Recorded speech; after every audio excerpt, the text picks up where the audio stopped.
Second. Motion trustee Simon, second trustee Petty. Any discussion? And clerk, please call the roll. Petty. Yes. Block. Yes. Simon. Yes. Wright. Yes. Babcock. Yes. Malcolm. Yeah. Public comment, and we'll, as we open up the public comment, if everyone will allow me just to briefly, for the benefit of all those public and even for the benefit of the newly seated board, just to quickly address the sort of procedure, the process of things moving from ZBA to committee of the whole, and then the structure of this meeting today.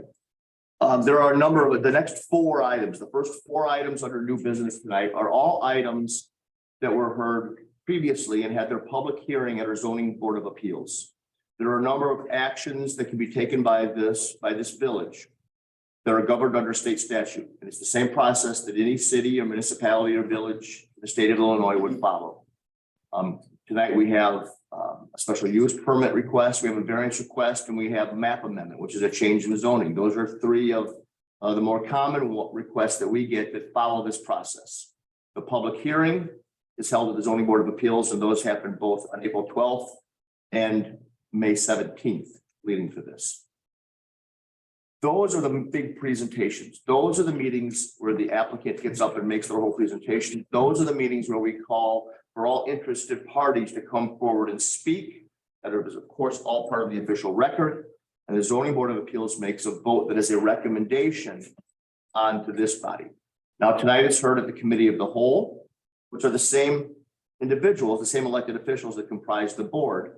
And it's a chance for them to discuss it further. The applicants are present to answer questions, but there will not be a formal presentation this evening. And then this board, when they see fit to do so, will make this committee of the whole will make recommendations onto the board, which is themselves, but meeting formally as the board. That's where final action can be taken. So no final action taken this evening. I wanted to point that out before public comment, because we have public comment both at the beginning and at the very end of the meeting. And these are your opportunities to speak if you have anything to say about any of the agenda items. You won't be called while the item is up. So if anyone wants to come forward, we do ask that they're limited to 3 minutes. I think President Gustafson is comfortable with people just standing at their chair. If you don't want to come up, that's fine too. But now is the time to say anything about any of these items. And at the end, if you still have a question after all of that, there'll be public comment again at the end.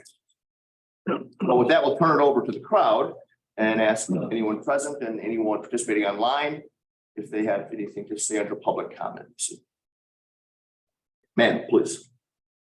I'm going to stay back here. I'm Carolyn Dryden, and my questions have to do with the first one, the special open air pavilion with live musical performances. I guess, is that going to be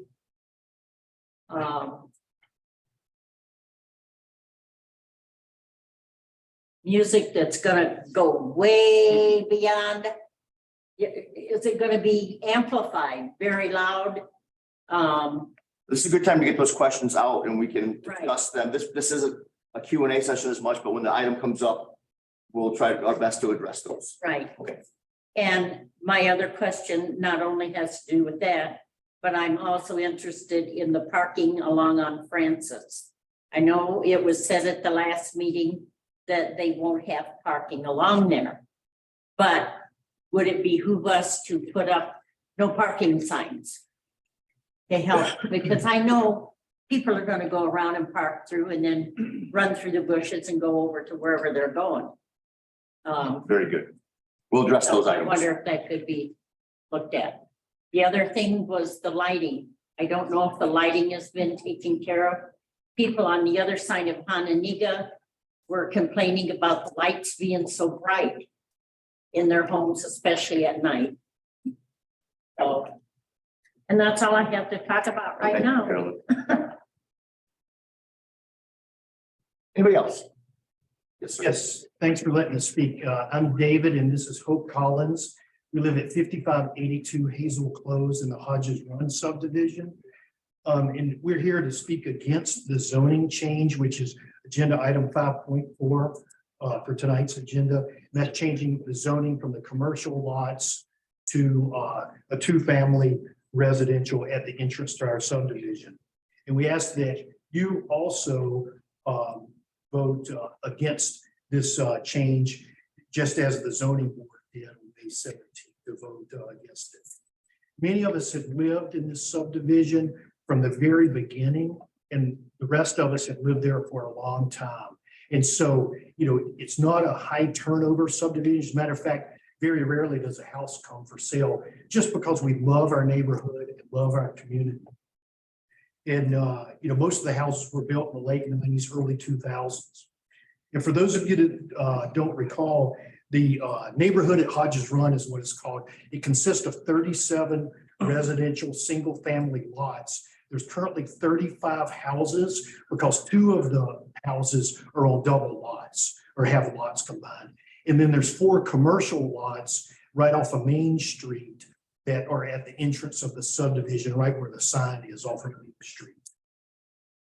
The original design of the subdivision, because we sat down with the Vabornis who built all of the houses in there, as did a lot of our neighbors who are original owners.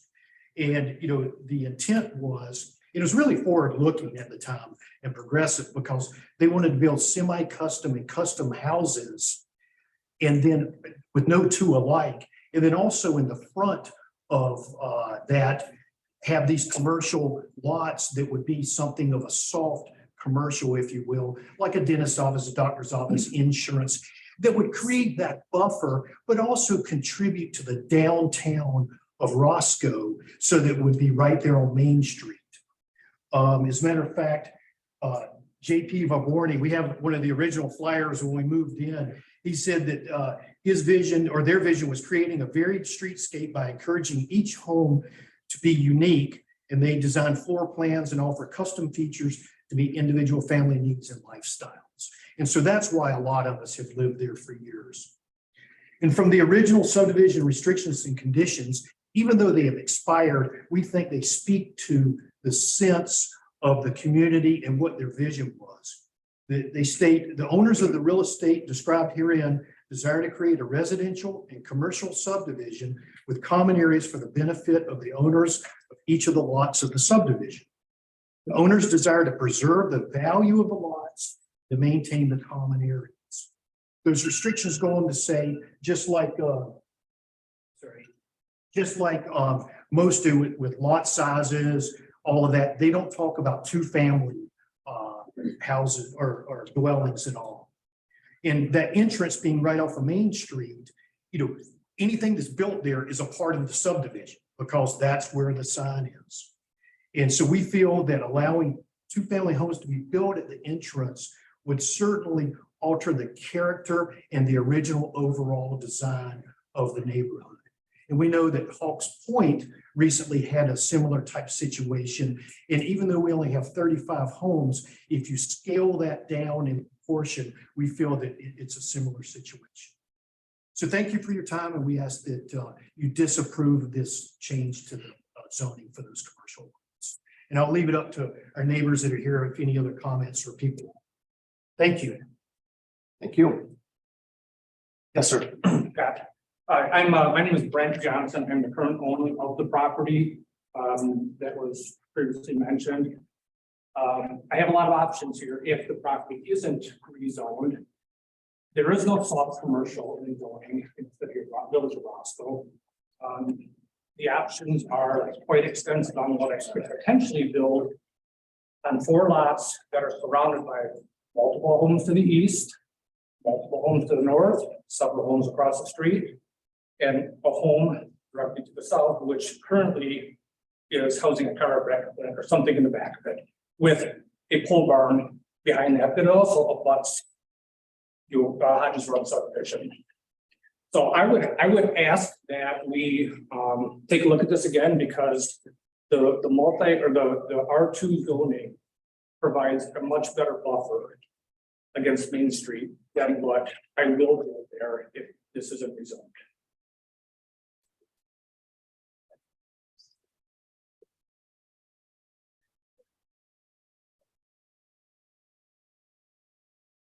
That's all.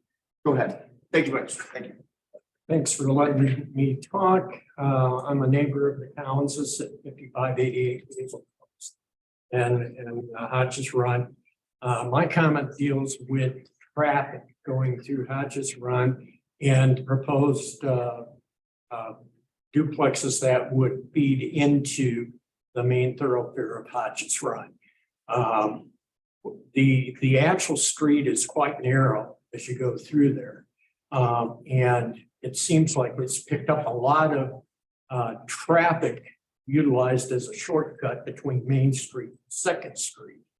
I've noticed also driving up to the stop sign that there's multiple cars that go through there with even neglecting the stop sign. Cruise right on through. So that's one issue that really doesn't have anything to do with the construction. But that construction is going to have the feeding point onto Hodges Run, which will add additional traffic to that area. So we're very concerned about how it's going to impact our neighborhood, the children that's in the neighborhood. And we feel that at this point, it's probably not a good idea for what we had envisioned. So. What was your name, sir? I'm sorry. I just listened. You said neighbor, your name? Oh, Jeff. Jeff. Showing.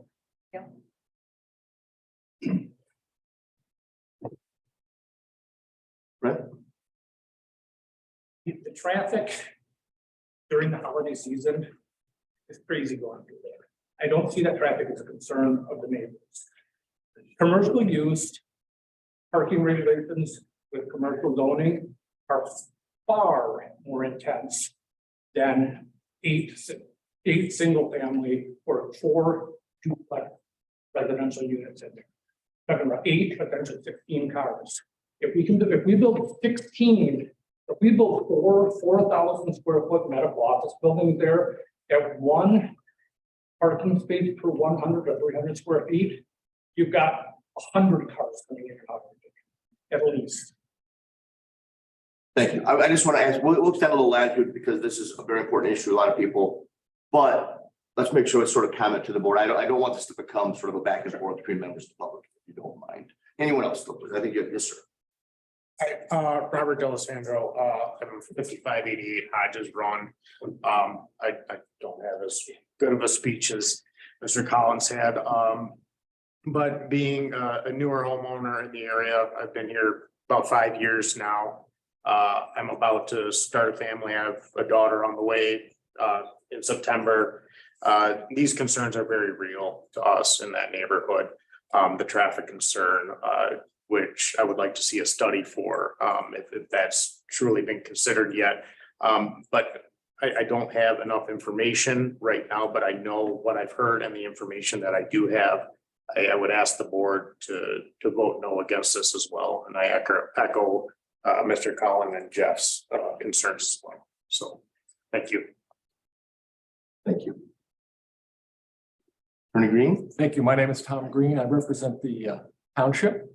Just a quick comment. There seems to be a misconception that the pavilion that we will build may allow amplified sound. We will not. There is no amplified sound. There will be no music. There will be no noise coming out of it from an amplified stand.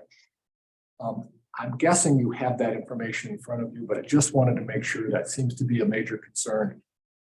There will be none, and we appreciate the positive recommendation from staff. We very much appreciate the unanimous support of the CBA. Thank you. Anyone else? Yes. Kelly Winterland from the Gardens on Prairie Rose. Everybody got my emails from residents and myself.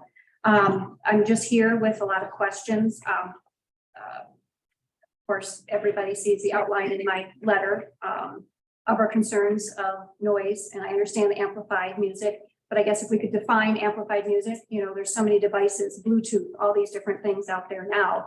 So where do we draw the line? Somebody can bring a little Bluetooth device. Can this pavilion be moved further away? As you can see by the map, it's very close to our apartments. We're residential. We're a very quiet neighborhood. We have lots of concerns about the traffic, safety, patrons coming onto our property, just concerns, misconduct from them, police presence. just all the things that I kind of sent to you guys outlined in our letter. So those are kind of some of our concerns, not just myself, but a lot of our residents as well. Thank you, Ken. There's no one else who'll have an opportunity if you want to say anything at the end of the presentations as well. No one online, looks like Joe.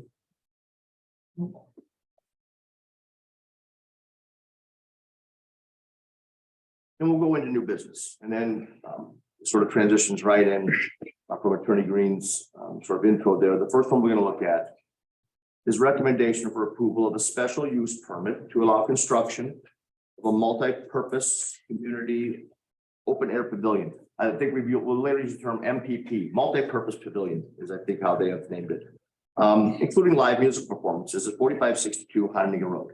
Now that has been the description in every agenda item moving forward. I think as we get into this, you'll see that perhaps music has been reconsidered and certainly perhaps not in an amplified way. So if I'll direct your attention to the exhibit on the screens.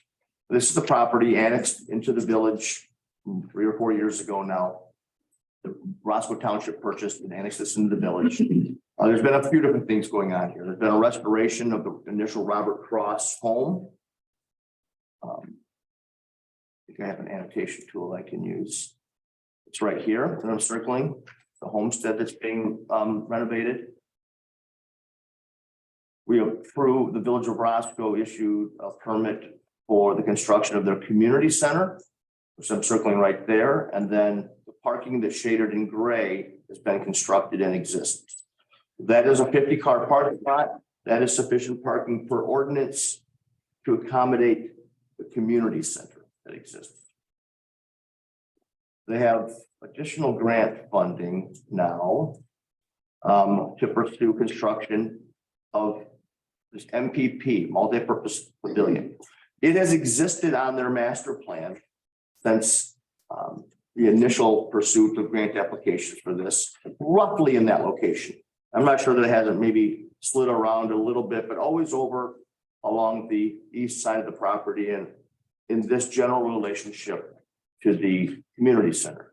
I presume they are meant to be able to work in tandem to a certain amount. I think they discussed scenarios in their presentation where perhaps someone might utilize both. Maybe there's a wedding or an event in the open air pavilion, but then carries over for a reception or continued celebration inside the community center.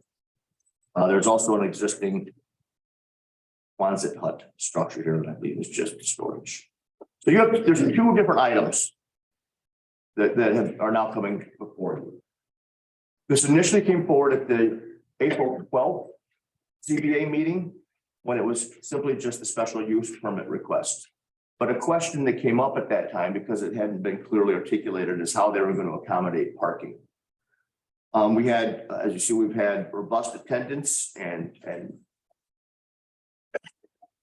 dedicated interested parties appearing to ask good questions about this from day one.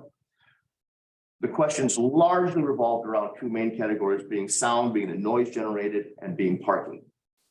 Also, the potential of another roadway connection here off the north side of the parking lot back into a public street, public right of way, which I wanted to say right now, and we can have confirmed by the applicant, is to my understanding off the table. That is not something they're pursuing. It's certainly not something that we are approving as part of this in any way. So I want to say that the future drive is kind of a moot point right now, but we can certainly discuss it. What became clear in the April meeting was that parking was not, and we're not in a position, they're not ready to provide parking as required by ordinance. The square footage of the MPP of the multi-purpose pavilion would require another 30 stalls, which would include another 2 ADA accessible parking stalls. So when they came back, that all got laid over at the April 12th meeting. It moved on to the May 17th meeting. And now it's a special use permit request for the open air pavilion and also a variance request for the parking. Those were re-advertised, letters went out again. It was treated as a second public hearing on the matter. The first one you have before us here is the special use permit for the pavilion. What came out of that was what was offered by the township, by the applicant, was that they, by general policy, would not allow amplified sound. And someone asked what amplified sound is.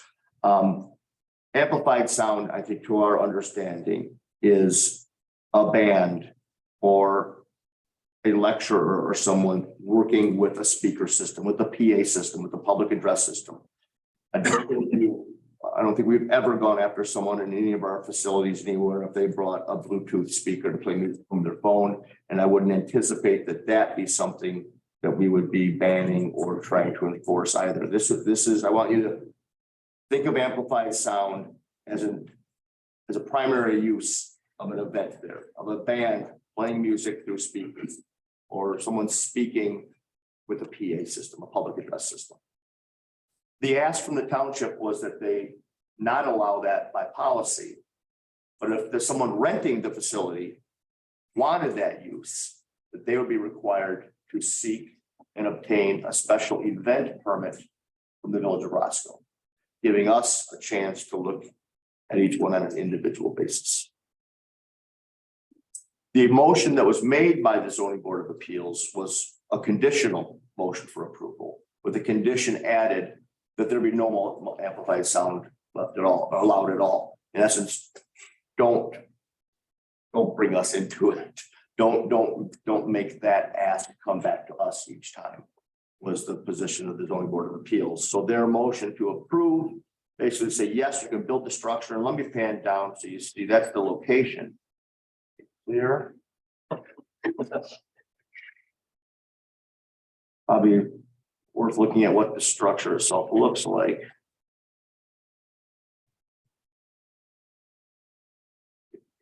The annotation.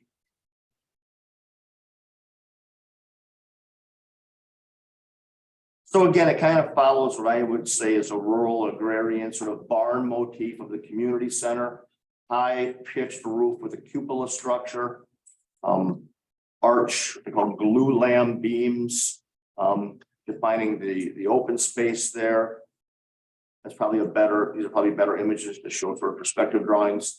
So there's an open air portion, and then there's an enclosed portion that would have restrooms, mechanical and storage, and a concession window.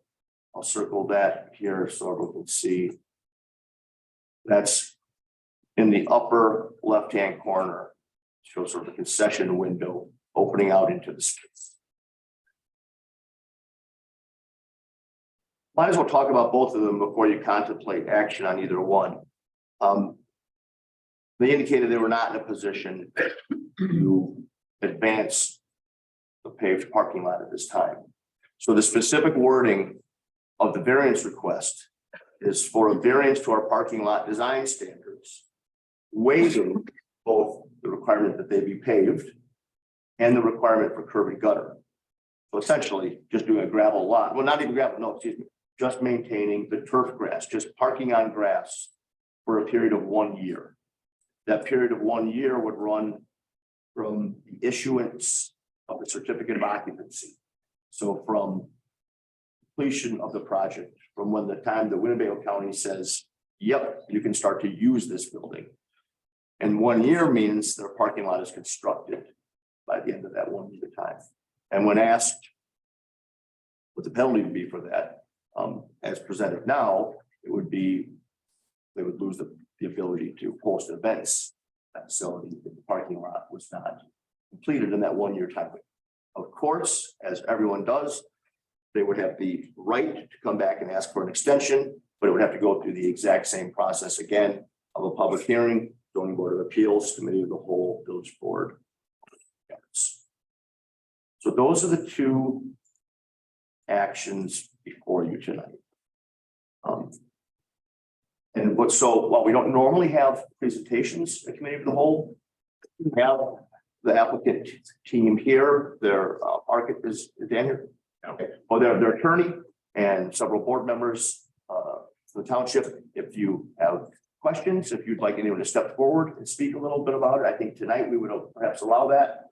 Otherwise, I'll just open it up to questions or discussion. I'd like to start it out. Yeah. First, I'd like to thank everyone from the public that showed up tonight at showing their concern about this. A lot of us are newly elected board members here, so this is new to us. And I think we need to look at this de novo, right? Like take a new look. We are blind to this, so I don't know. I don't have any history. I don't feel comfortable looking at this until I understand how this process evolved. Were the people of Prairie Rose notified when they designed this plan? Are there alternatives? So I would definitely love to hear more from the historical portion of how this was, what was the communication with the public? What was the intent? Are there any alternatives? Are they committed to this? Why is it in this portion of the property? So I have a million questions because we're new here.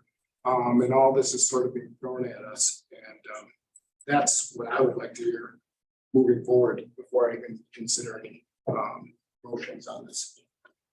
I would add to that. Thank you for all being here. Like Mike said, we were in the same spot you were. That's why we're on this board now. As previously, we didn't feel like the constituents listened to. At the end of the day, you're the ones that pay taxes like us. And you should have a say. And so we're grateful that you're all here. And hopefully after we do this, going on, that we're going to get more community involvement, which is one of the reasons that Mike and I decided to run for this office.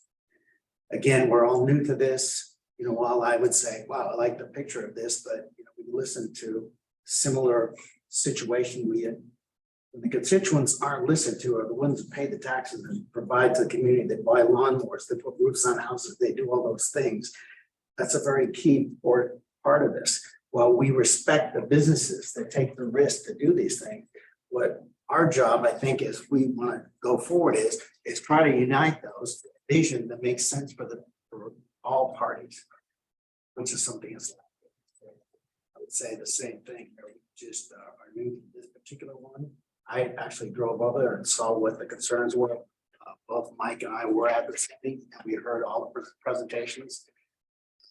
Again, there was a lot of people who showed up, so I would second what I just said. Thanks for being. I'll just chime in as well. I agree. I absolutely love this building, and I love the portions of the plan. It's about time we in Roscoe we have a facility like this. It's kind of neat. We were there for the ribbon cutting. It's a great looking place. I have a whole list of questions. From lighting to parking to our police presence, alcohol. Again, we are new to this. I don't know what aspect we need to take. I have 20 questions. Well, I'll let you know, this is the time to ask them. This is the forum where that happens. This is the time to have to buckle in and ask those questions. You know, when you build a pavilion like this, it's open, it's attractive like this, and then you say, we're not going to have any amplified music. That's like it just doesn't work for me. I just don't believe that's going to happen. It's going to come back to us in the future, just like the zoning board picked it forward and says, oh, you guys will have it come and do a special permit for anything that's happened. So I just don't understand that you have an open. That's not what the zoning board did. They did the opposite. That's what they asked for. Right. The zoning board said none at all. Yeah, so, but I'm just saying, you got to open for the pavilion, and you're gonna tell me you're gonna have music? No, I just don't see that happening, and we know what happens in Promontory Ridge and the other particular.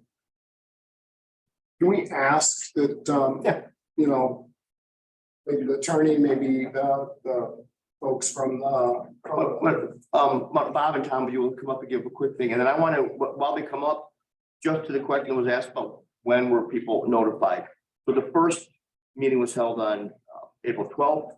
The legal notice ran in the paper and letters went out 15 days in advance of that meeting, so late March. It was laid over. So it was heard again on 5/17. This time there was two requests. There was a variance request and a special use permit. So all those notices, all the mailings went out and the legal notice ran again on May 2nd.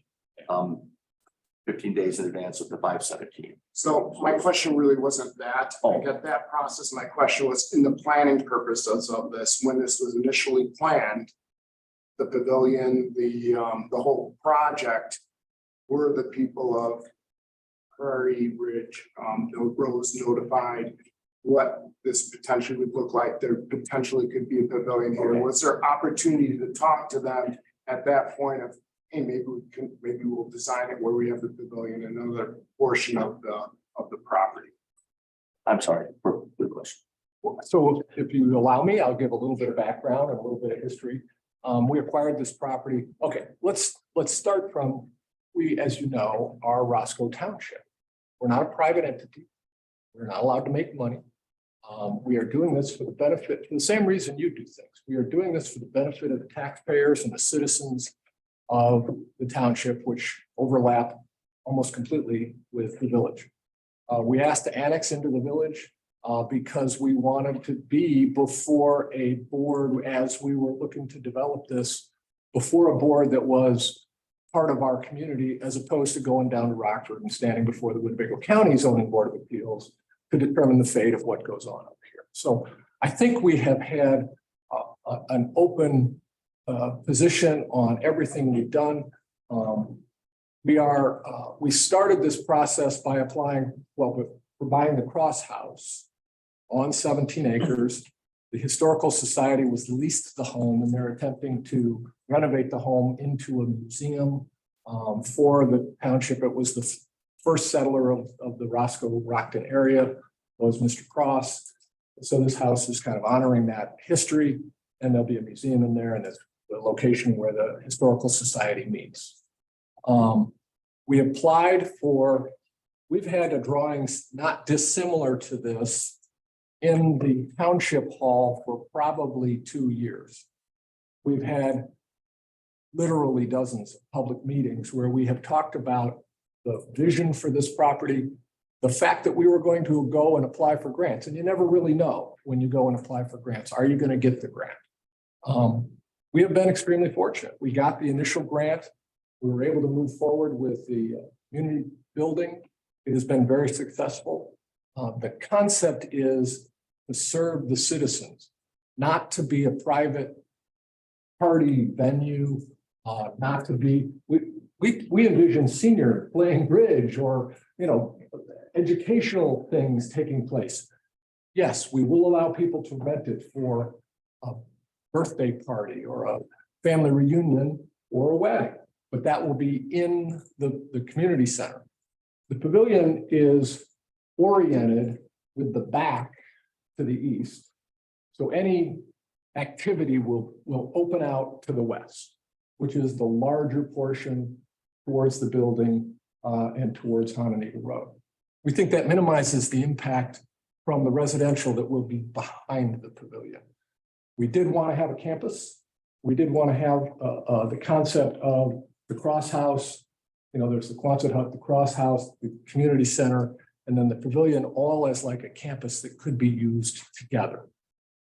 We were fortunate that a second grant that we applied for, which we really thought we had a very low chance of getting, was also approved.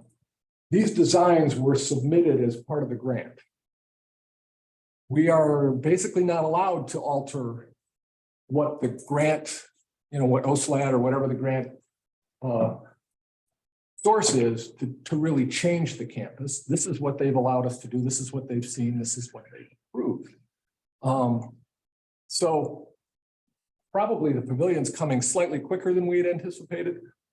Hence a little bit of the difficulty in the parking because we have to do some matching funds and that taps us a little bit. We have every intention, of course, of completing the parking to the west. It just helps if we have that extra year where we can get the parking done and kind of save up a little and use current income. We don't want to borrow. We've never borrowed a penny on any of this. So the idea here is this pavilion to be either used in conjunction with the building or to be an outside source for a picnic or for small activities within, in the summer, obviously months, in the warm weather months, or certain activities within the pavilion, never intended for it to be a significant music venue. You know, if there's a three-piece guitar, violin thing going on while people are enjoying a meal in the yard, non-amplified, we could envision that. So the plan has always been to have things that will benefit the citizens of Roscoe, citizens of the township of Roscoe, village of Roscoe, and beyond, you know, this community. And so, you know, we are somewhat locked into this plan because this is what's been approved with our grant applications. But we think it's a plan that makes sense because, again, it's all part of the campus. The back of the pavilion will prevent much, if any, sound from going out. I am slightly upset with the reference to intoxication and police presence. This is one, we don't have a liquor license. We don't allow alcohol consumption on the public grounds unless they came and got some sort of catering permit for serving alcohol at a wedding reception, which would be inside. This is not a party venue. This is not what our intent was. I mean, when I say party, I mean significant party that would be upsetting to people or would cause people to be launched out into the community in a negative way. So that's kind of our vision. That's kind of our plan. It's what we've intended to do all along. We think I think it's a beautiful thing for the community, and we hope everybody will enjoy it. It's been very successful so far in terms of utilization of the building. And I'll talk a little bit about anything that you want to say as the township supervisor. You covered most very well. Yeah, I mean, this isn't something that we just propped up and brought to the board a month ago. I mean, since I've been there, I think this is probably going back 4 years. Oh, predates you, yes. There's been posters in our township offices. We have public meetings. The public is invited. I have a cell phone that anyone can call. If there's been questions that have been lingering, I really wish people would call me and discuss this. I know a handful are new, but it feels like it's not a new project. I think if the history has been shown and explained here with the grant, yeah, the second grant came a little early. We wanted to bank some more money in the reserve. We're not looking to avoid a paved parking lot. We all see the advantage. The people who have been using it, we've had over a dozen events at the center already, and I don't think we've had one complaint. They've all been, baby showers. We've had a couple graduation parties, celebrations of life. This event really replicates what you had at Leland Park. I don't know. I mean, it's not much different than Leland Park Shelter. You have control over that. The township has control over this. It's not going to go and run wild with parties going late at night. I think the time limits were discussed at the ZBA. So it's very controlled. Actually, by our board and your board with being annexed in. I think when we annexed in, of course, that's going back to previous. That was June, just so you know, that was annexed in June of 2020. Okay. So I'm a little bit confused here. Is this part of the township or is just this venue annexed into the village? The 17 acres was annexed. It's still part of the township. Obviously, they're overlaying each other, right? Village and township, they lay on top of each county, village, township. Township's the property owner essentially. We own. That's we own the it. difference. I think it is township. We're like any other property. There's other properties like that throughout. I think our offices are annexed into. Just very quickly, the entire state is divided into townships, so everyone lives in a township. The village of Roscoe, within our corporate boundaries, we have 4 different townships that overlap into the village of Roscoe. Rockton, Roscoe, Harlem, and a sliver of Owen. Roscoe Township itself, its footprint covers portions of Roscoe, portions of South Beloit, a little bit of Rockton, and unincorporated Winnebago County. So they're not co-terminuses. We're maintaining roads and we're maintaining parks and we're doing everything. Again, we part of this is part of the whole historical kind of aspect of, hey, this was the cross property. We don't want to see it go in some way that doesn't reflect the history of it, and that's why we kind of took it up as a project. Can you go into why it was annexed into the village for the? Maybe. I think it came to us, the reason a number of properties have come to us. It was in the county. And when they approached the county, I'm sure the county said, "You talk to the village." Often, and I don't remember the specific issue you ran into with the county here. Often has to do with the county saying, we don't have the right zoning. We don't have the right zoning designation for this. I'll use a reference State Line Foundry annexed in because the county wasn't going to approve some additional buildings they wanted to build because they didn't feel they felt they didn't think it was appropriately zoned and didn't want to rezone it for some reason. Often, if I'm being honest, and I'll say this in a meeting, I think sometimes the county just has too much on their plate. And if they see the property is contiguous to the village, they're all too happy to encourage them, try to annex it and deal with this. If I recall correctly, there was a zoning issue. It never, The county. I will say it never got that far, but Okay. we were certainly not getting any traction in the county. They didn't seem to care about it, and the village did.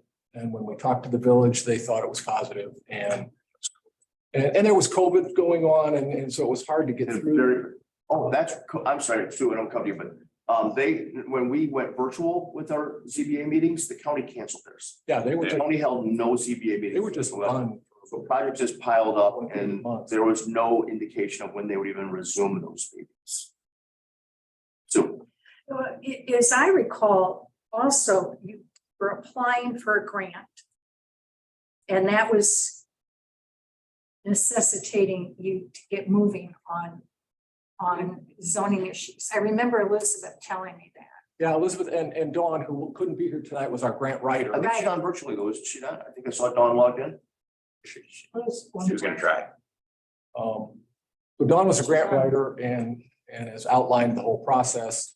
And so it allowed us to move forward with, I mean, honestly, we thought this was a great project, really from top to bottom. And we wanted to keep it, we want to keep it that way. And we want to keep it a positive venue within the community. And we're going to watch that, and you're going to watch that, and we're going to make sure it stays that way. That's our hope. Scott, if I may, I'd like to get to some questions regarding usage. I'm looking at the publication you put out on May 9th. Maybe there's been some changes and clarifications. First, weddings, indoors or outdoors or both? Both. Both. I mean, in other words, a wedding could be outdoors. The Then ceremony. move inside, the ceremony, Outside, inside for the celebration reception, inside. dinner and so forth. is what you're thinking? Right. Okay. Is there a capacity on the pavilion? Mhm. What is that? Well, maybe is it two?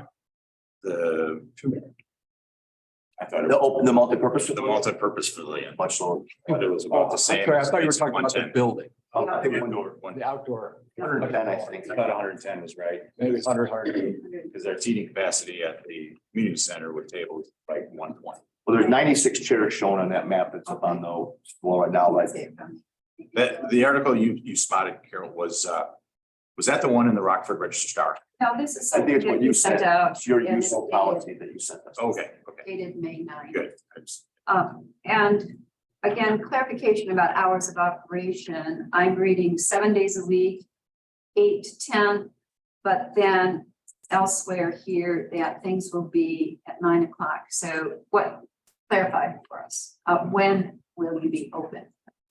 I When believe will the there, pavilion be available? I believe it's 9 I o'clock. believe it's during- 9. If it says 10, Wait, can I say how it was answered at the ZBA meeting? Yeah. The question was asked, they said that they would allow events to occur from 8 to 10, 7 days a week. But the reference later in the article was when they would have, if they were allowed to have music, when they would require music to stop. But since there will be no amplified music, you're going to end your event at 9 or at 10?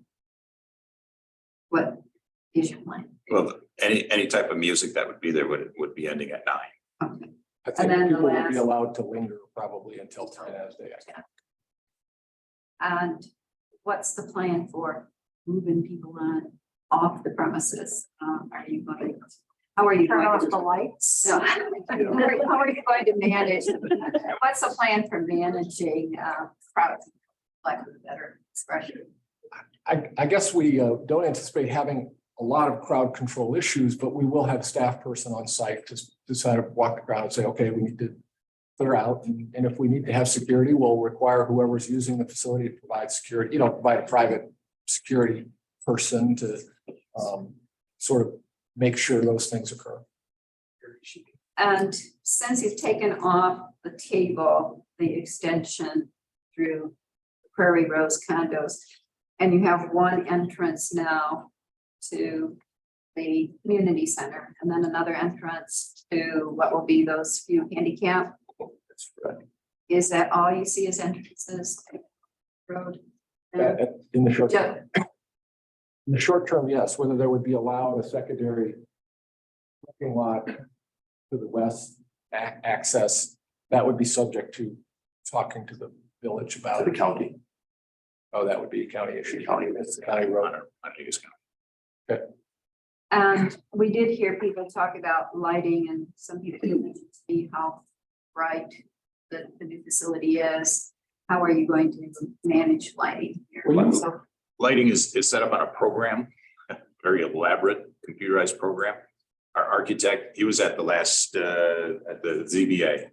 And we're gonna have the electrician and the lighting company come back out of Chicago. And first of all, show us how to do it with our laptop.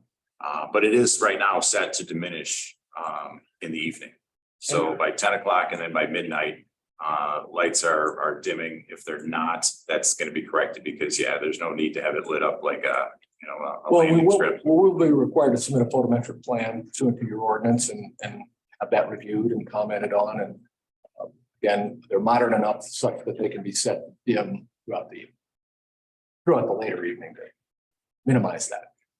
and you have an event organizer now, or you're looking for one, or? We have a staff member that took on that responsibility to coordinate the facility. So how many of these bookings do you foresee? I'm asking to look in the future. You said you've been very popular, you have a lot now. What do you envision? As based on calls of interest that you get? It's tough to say. I mean, we've had a lot of interest because it's brand new. It's been in the news. And people want to be there first, and it's been popular right now. Will that continue? We hope so. We didn't build it though to be a rental venue.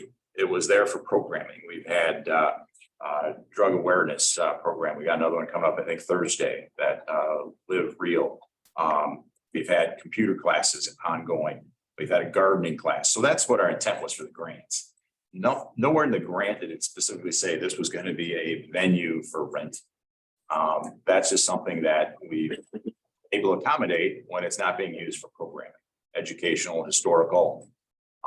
So saying or trying to even speculate how often it's going to be used, kind of look at the multi-purpose pavilion being like the Leland Park shelter. It's open air. We're hoping that'll cost us less to have that. And it'll just kind of augment the community center that's there. And your question about weddings, they're going to happen. We're not really pushing it. And that's why I asked you where you saw that, if it was a Rockford Register Star, because that article ended up becoming nothing but a wedding promotion. And it was great. Not our intent. So, and yes, there could be a tent out in the yard or using the multi-purpose pavilion for the ceremony, and then moving over to the center to have dinner and entertainment inside a closed facility with proper catering. Now, this is only my opinion. I would prefer not to have the village in the position of voting yes or no on special use permits for your establishment and how you book events. Special event permits, and they're very so similar. We slip into the interchange with the special event permits. And we appreciate that's currently the condition and we're fine with it. President Gus is going to put up on wind just there, just because you're talking about access points. There's the smaller point, the smaller access point down at the Quonset hut that goes to the ADA stalls, like you pointed out. This is approximately where center arrow there is approximately the entrance to the driveway. But then you have Francis Lane, and I want to speak someone else's authority, but I suspect the county wouldn't be inclined to add yet another access point in the space between Say those yes two. or would not. Probably say no. Be my guess, but I'm speculating, and that's probably dangerous. I'll tell you the county's general position on Honeyneedle Road is they oppose anything that could back traffic up onto the road. Right? They're very sensitive to that. They don't worry nearly as much if the backup is being caused on the private property. They don't care that much if you're causing yourselves a log jam trying to exit. They would care that if you were doing something where people couldn't get in, and therefore we're backing up on the road. Is there potential for a light being there? I mean, is it dangerous coming out of there if you have a large event on Honeyneedle Road?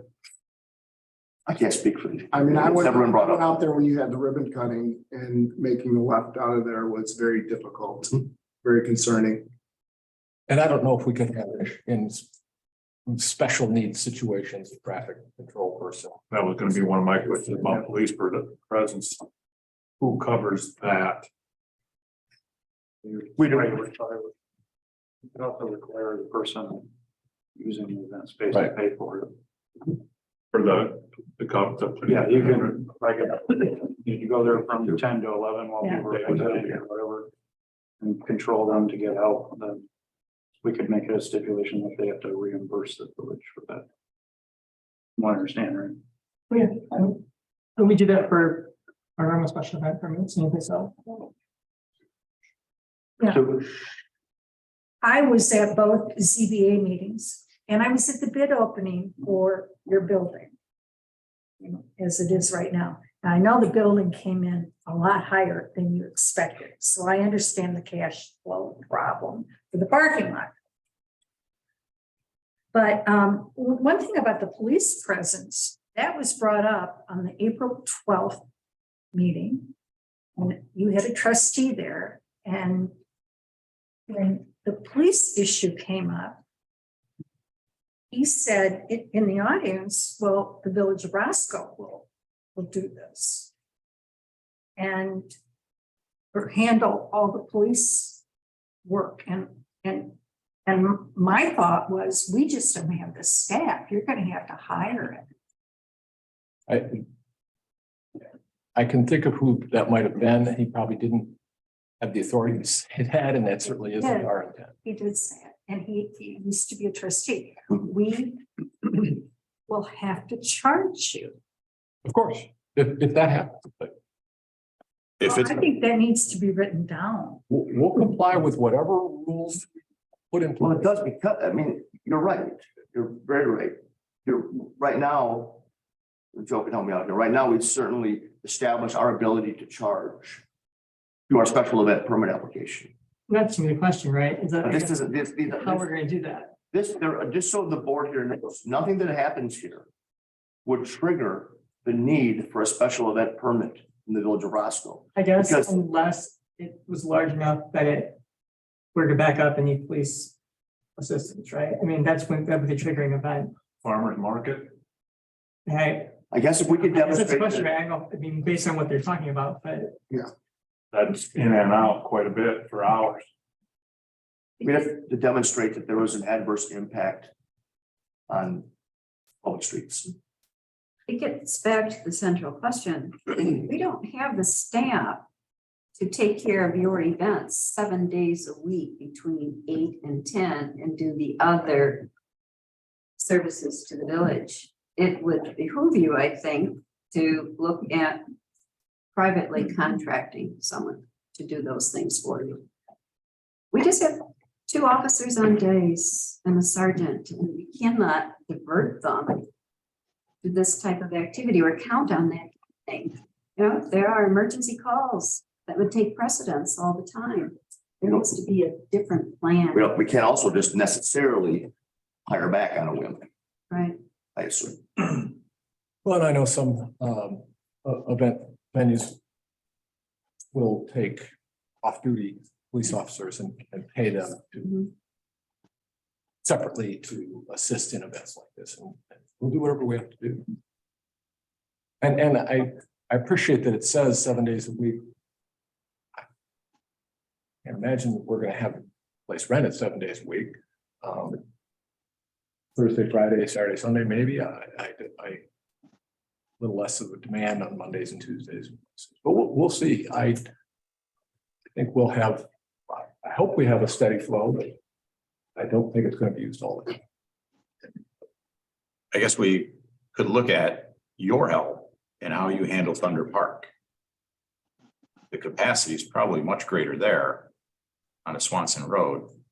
Because we're looking at learning as you know, and adapting this to meet the needs of your police department. I mean, we're not looking to create a headache for anyone. I don't anticipate, I know it's 7 days a week, but wow, I don't see that happen. I mean, that would be a total extreme end of what could happen, but it could happen. And I'm not saying it may never happen, but I think we're kind of reaching there. But Thunder Park, how can I, if I can ask you a question, how do you handle when my kid was playing baseball there and there were seemed like 300 cars in that parking lot, and one game was ending and another game was stuck, or 2 games were ending and 2 games were starting? I don't know if I remember any real big traffic issues there. Not apples to apples comparison, no. Yeah. Traffic flow on Honolulu Road is a little different. 4 lines. The timing of the availability. Too. You know. But to answer your question, we generally let that handle itself. I don't think that we often assign. Do we ever have police presence at the end of events at Swanson Park? No. Self-regulates. But I don't think it's a direct count. Is there a way that we could? Because do you have special event permits for any of your facilities?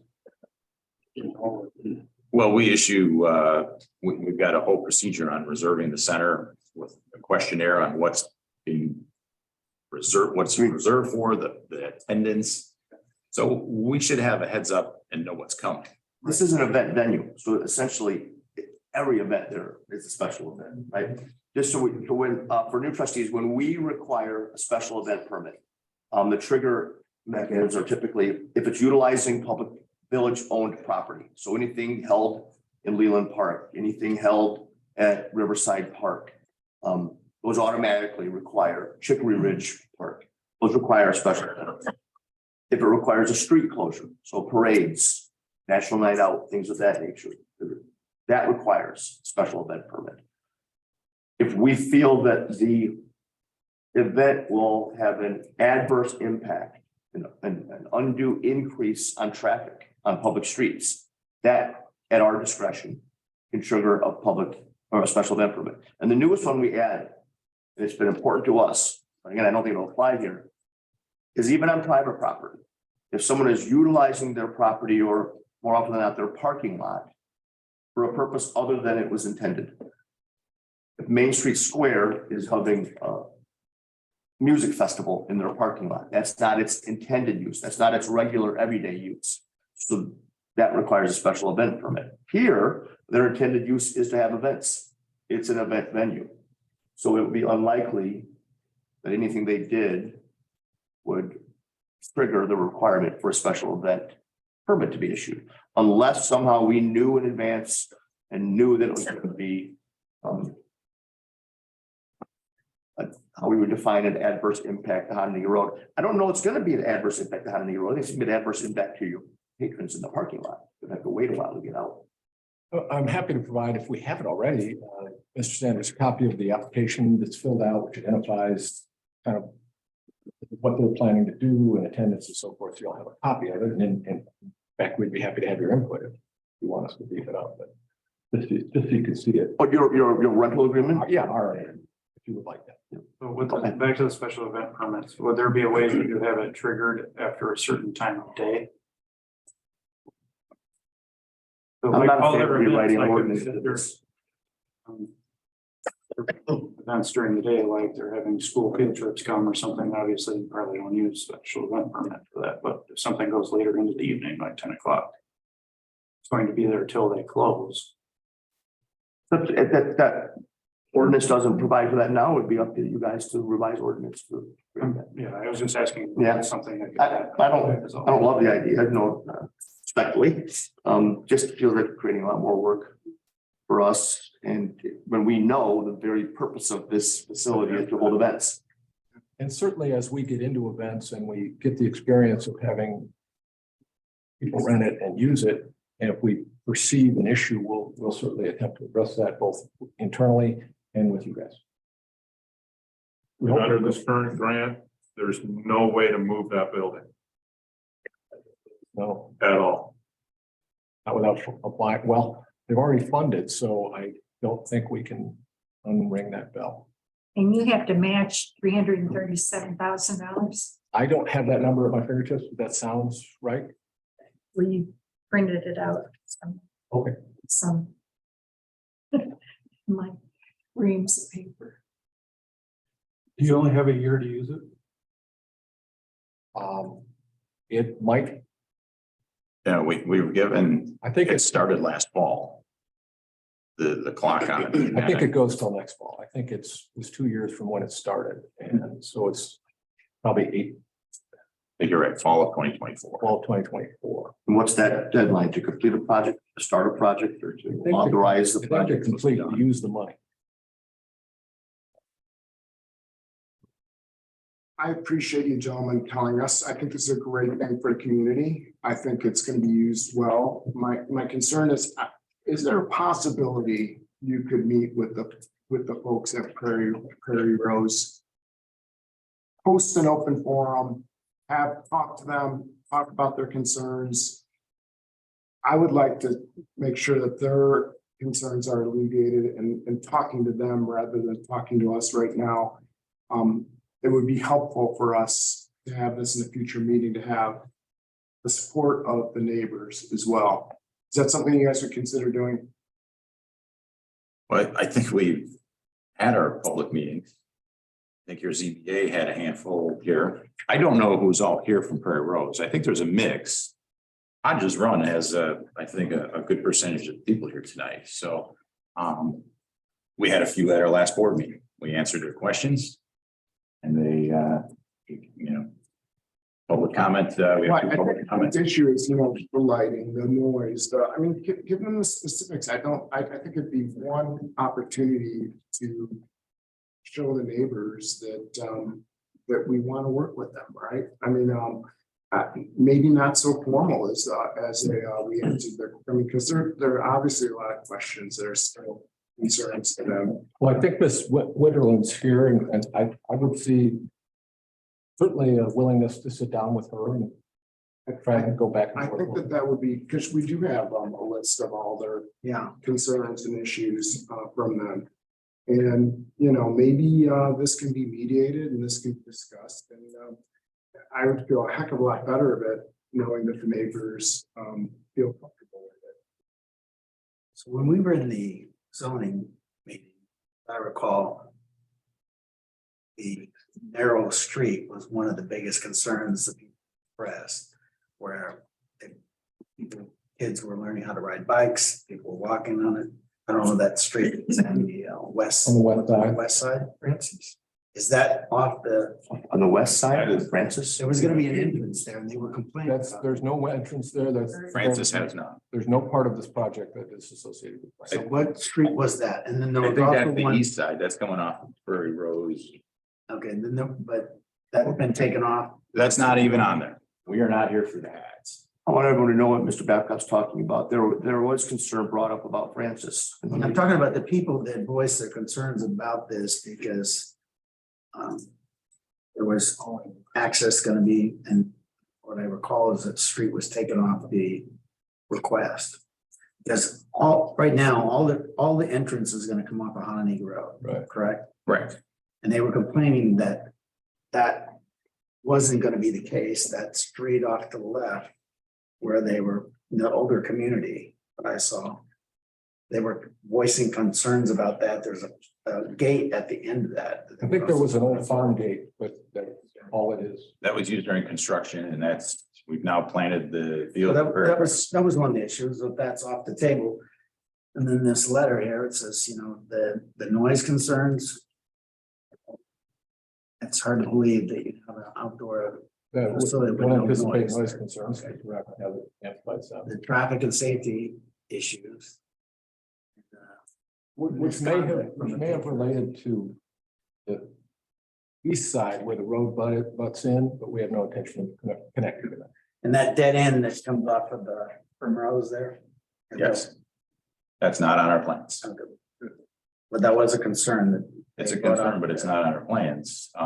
So it is shown on there because in an old drawing, it was in there. Okay. It was one of our alternative bids when we went out for bids in the community center.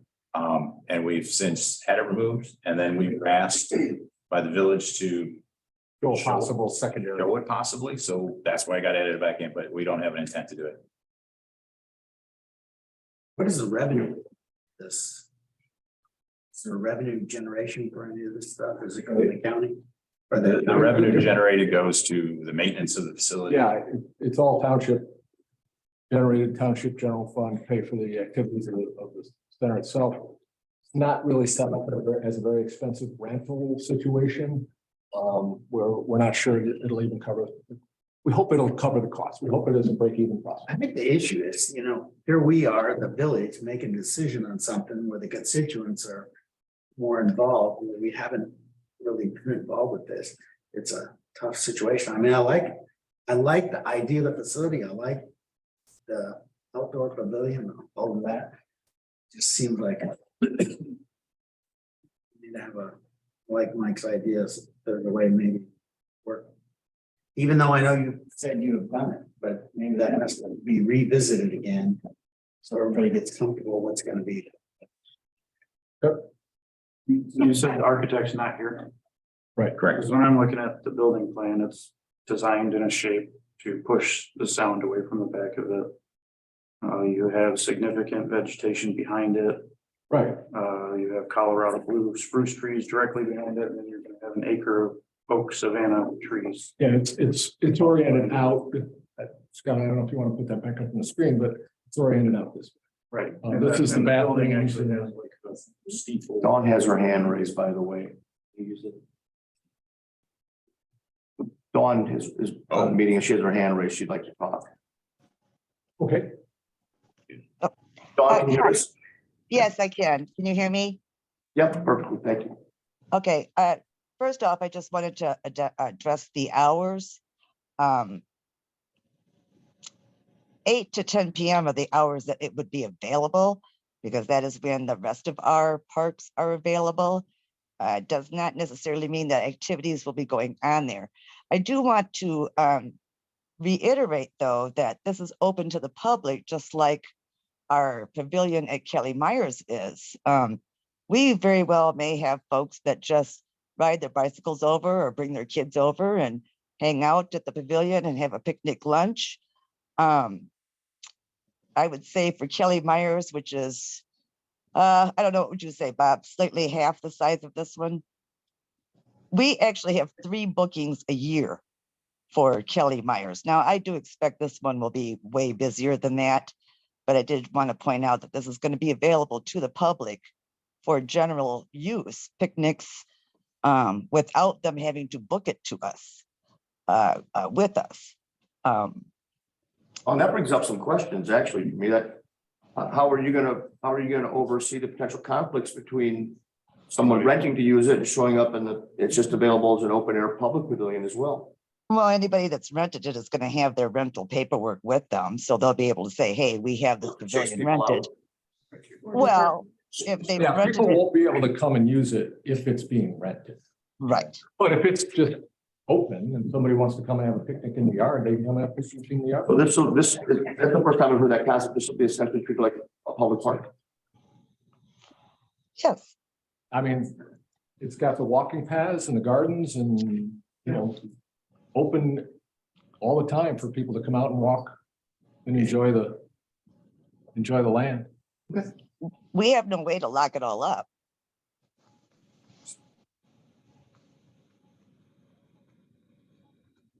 Well, that's another question too. We do lock all of our parks at 10 p.m. Right? We don't want people going into our public parks at nighttime and getting up to no good. You contemplate, I'm sorry. I mean, our parks have posted, usage hours. But we don't go around and lock the gates. Cemeteries are open, bike path is open. You like to park across the street. Don't you guys have that one, or is that a county? Which one are you talking? Cross Park? Cross Park is open. You lock the gates sometimes. It's closed during the winters. Okay. Yeah, that's what it was. We don't plow it, so it's locked. So you don't close them at night? No, we do not. Is it possible to have a community meeting on Prairie Rose's turf in their community room? And I talk, would like to, We're at this community center. well, I thought that, but there's a headset here of, theirs and ours. Let's Okay. try to give Prairie Rose a little bit of. I would have no problem inviting the renters at Prairie Rose to come over. And We see did. what we're doing.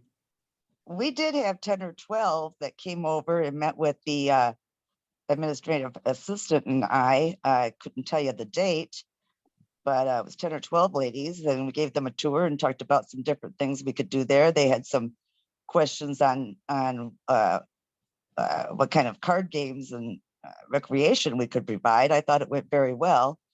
I used to get emails from Kelly years ago. I did look recently. It's been quite a few years, but I did keep her up to date, and I haven't heard from her in a while, but I do feel that we've been very open.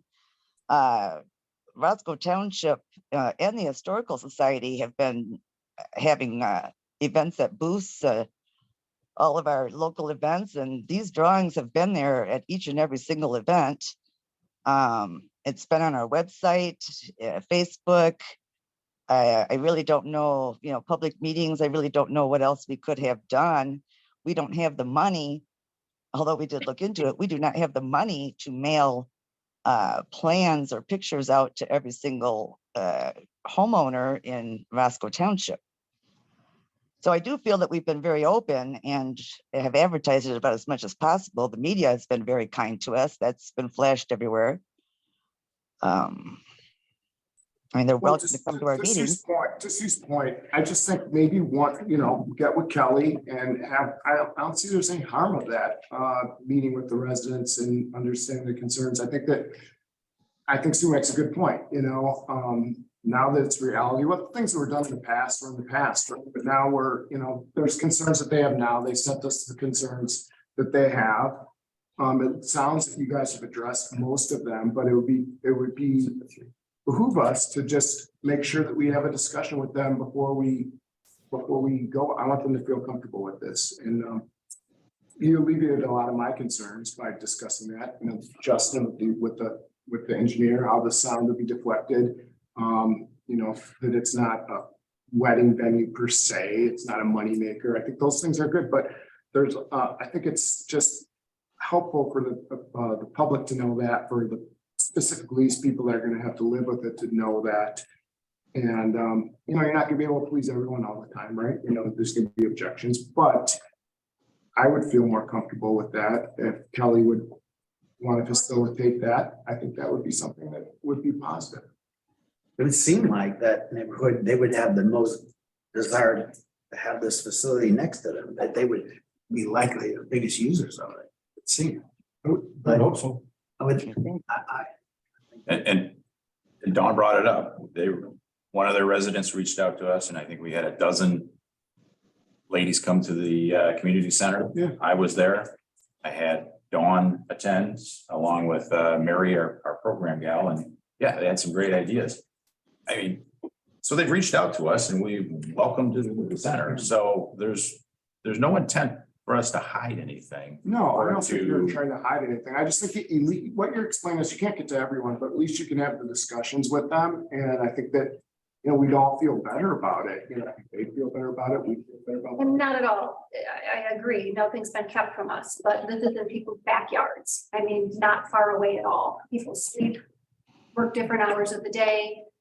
Most of our residents, are retired. So this does affect them and affects their daily lives, having people in their backyard. So that's where we're getting the concerns from the residents. The only other thing I would like to say, because I did hear you guys talking about dates. And so this grant did come up quite a bit earlier than I was planning on. I was kind of hoping that it would just now be awarded. But we have until September 30th of 2024 to complete it. Now, completion includes building it, getting all the billings, getting everything to the auditor, having the auditor do everything he has to do to verify, paying the auditor, and then submitting it back to IDNR.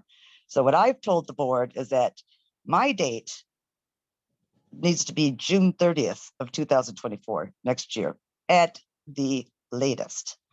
So we're in June of 2023, and we all know how many months we lose in construction during the winter. So Dawn, when was this grant awarded?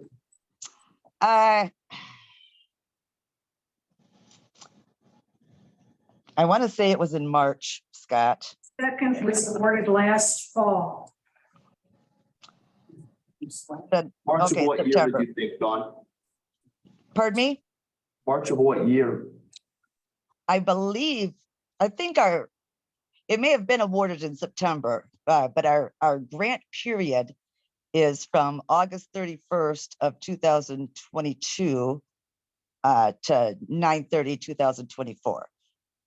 So we probably were advised in March of 2022. What's the downside if the grant expires? I mean, other than you lose the money. It's gone. We can't build it.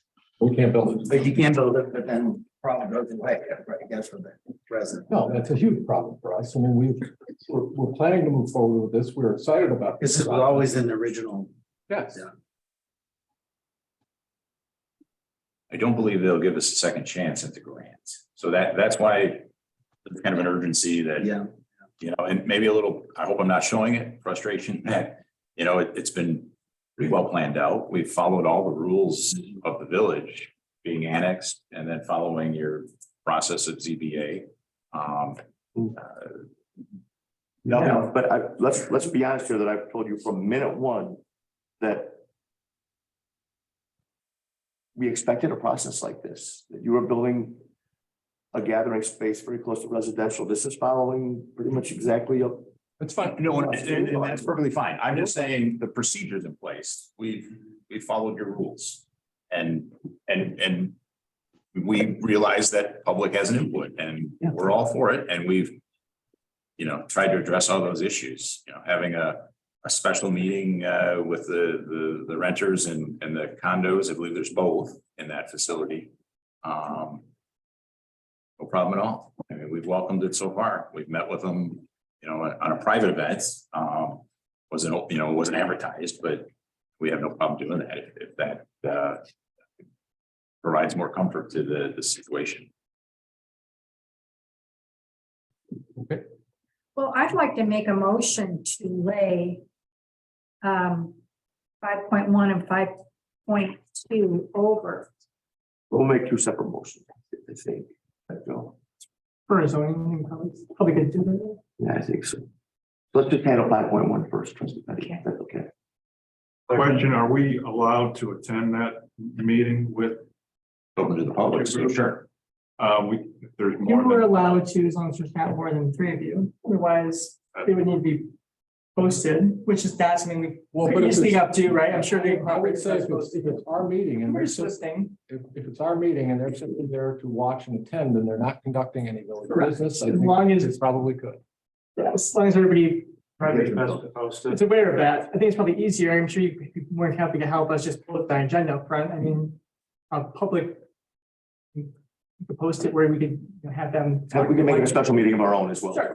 Yeah, or a workshop or I see. soliciting I got session. Making an official village meeting as well. That's what I'm at. I would, But obviously we'll. Mike, I'd love to attend something like that. But yeah, as long as there's no discussion of village business, but You can go through, I'll let you know, right? based on how this is going, it might be. Trustee Patty, your motion. Lay it over until, help me out, guys. Next meeting. Pending conduct, well, it sounds like you want I want pending that, yeah. completion of a Of a, public meeting, but yes, another public meeting. Our, And this is a special use permit, right? Correct. I Which are know these? you're attorney, you're an attorney for municipalities. You know this stuff pretty well, Tom. I will say though, we have issues with, we need to get construction drawn done, we need to get it out for bids, and we need to get started on it. And that's somewhat important in making sure we move forward as quickly as possible. We were hoping to come out of this process with the ability to get the drawings done and get it out for bid in the next 45 days. Well, No point in going through all that if we don't get it approved, right? I mean, we have to wait for that. Can we bring this back to our first meeting in July? I'm sure we could facilitate some sort of meeting before then. It's 3-4 weeks in between.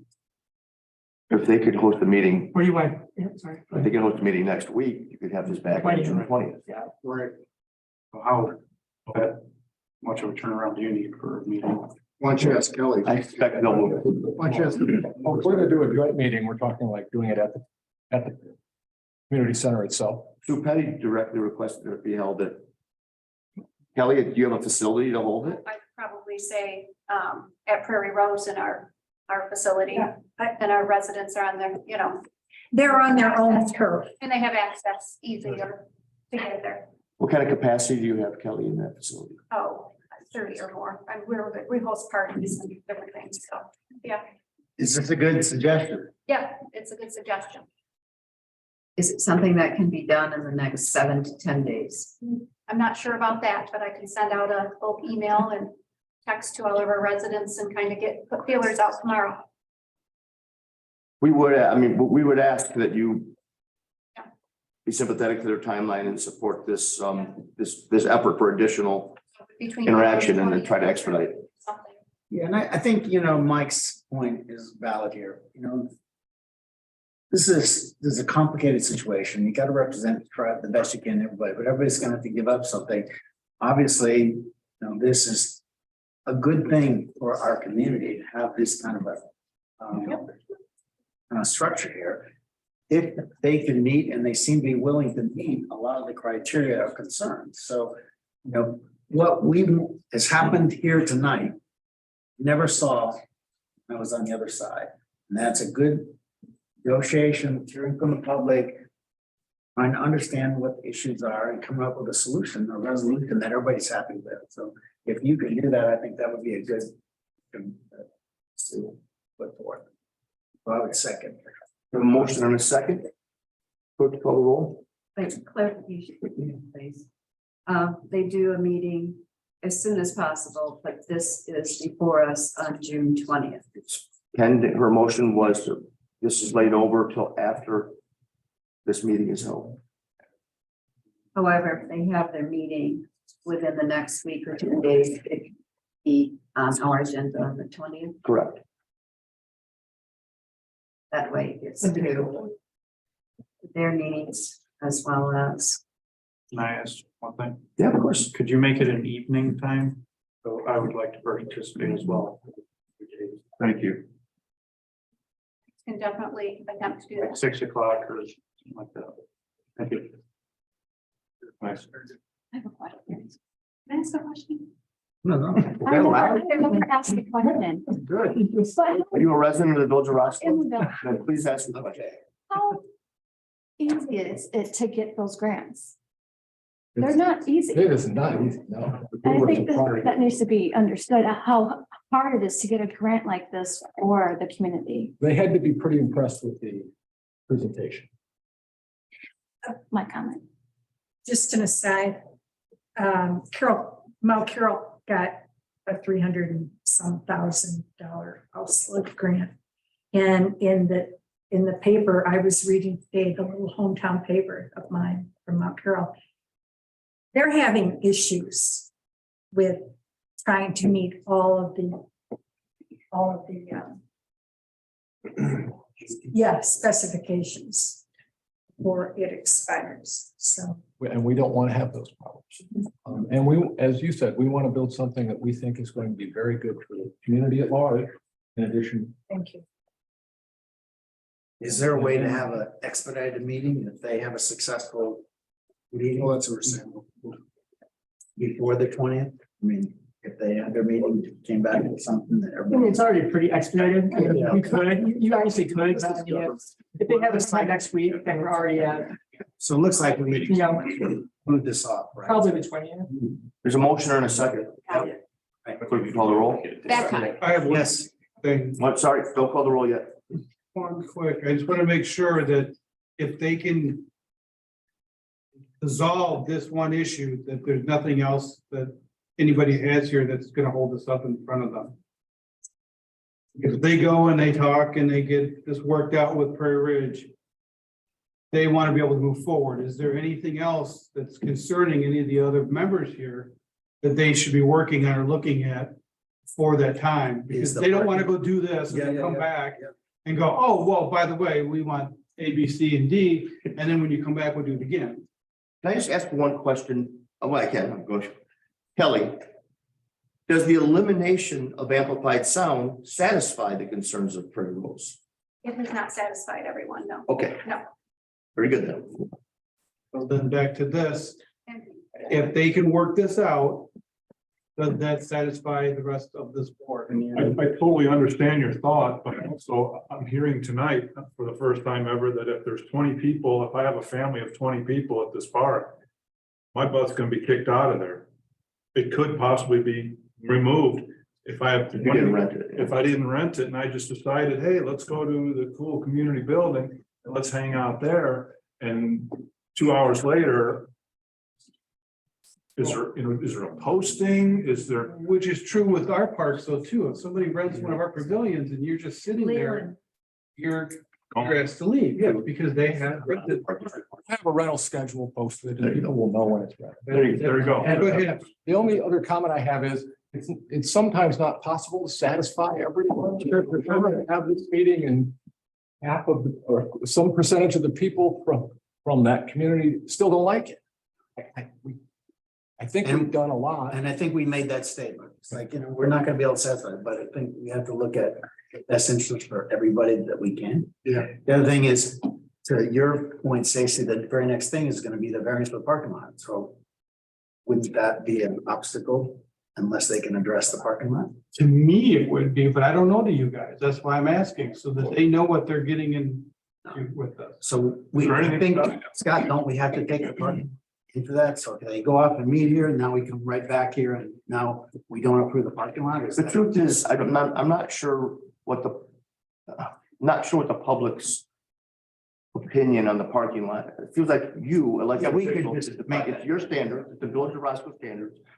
You should decide whether you're okay with that being deferred for a year. I can't imagine that's really much of a public. Right, concern. yeah, okay. Billy had a question. I just a comment that was brought up was about the outdoor pavilion, the multi-purpose pavilion that we heard for the first time tonight. That the public can just come there, which concerns me in addition to the other concerns, because it can be even noon, 8 o'clock in the morning, teenagers coming, what's going to regulate that type of people coming, because it's so close to our buildings. So that is the concern tonight that added to our other. So if I have a party there at 12 noon and I bring some beer over there and play some loud music, does anyone stop me? Yeah, who's Yes. there? I mean, there's not somebody. Not allowed. Somebody. Not drinking loud. There'd be no loud music allowed, there'd be no drinking allowed, and we would monitor it. It's like Leland. We'd So call the essentially- police and have you arrested is what we would do. Like in our part, she just asked if there's an employee or That's something. what I'm, that's kind of where I'm getting at. You're right. It's Yeah. Good question. Just like we inspect all our public properties, we would be inspecting this regularly, and we have a person in charge of maintaining it and, you know, taking care of the rentals and so forth. The concept of those kind of, I don't want those kind of people there. I don't know what that means. I find that a little difficult to comprehend. No, this is a good example of, address another concern that came up. I think it's just, de novo. Let's look at this fresh, give everyone an opportunity to discuss this and look at this. And like you said, we're not going to please everyone, but I feel a lot better if we do that in an open forum. And I think that's fair and transparent, and it's probably the right thing to do. Well, If I can do it in your time, Brandon. if I can ask a question, Scott, adjacent property owners, they were all sent a notice for the special use, right? So they have all been notified. Again, it's public. But ZBA notifying somebody and actually sitting down and talking with them and having and leaving with concerns are two different things. I mean, you can get it, you don't know if they received it. I think that I would appreciate somebody coming and talking to me, just like you guys are talking to us now on my turf, being able to explain what's going on. It's a community center, right? It's about the community, it's about the neighbors. So I think that that's the neighborly thing to do. We're making them do that. We'll sit down with Kelly. Yeah. We'll pick a day with Kelly and we'll have our meeting. We'll invite you and we can make it a joint meeting so that we don't violate the open meetings laws, and we'll go from there. Right. Scott, I have one more thing to piggyback on something that's Stacy mentioned.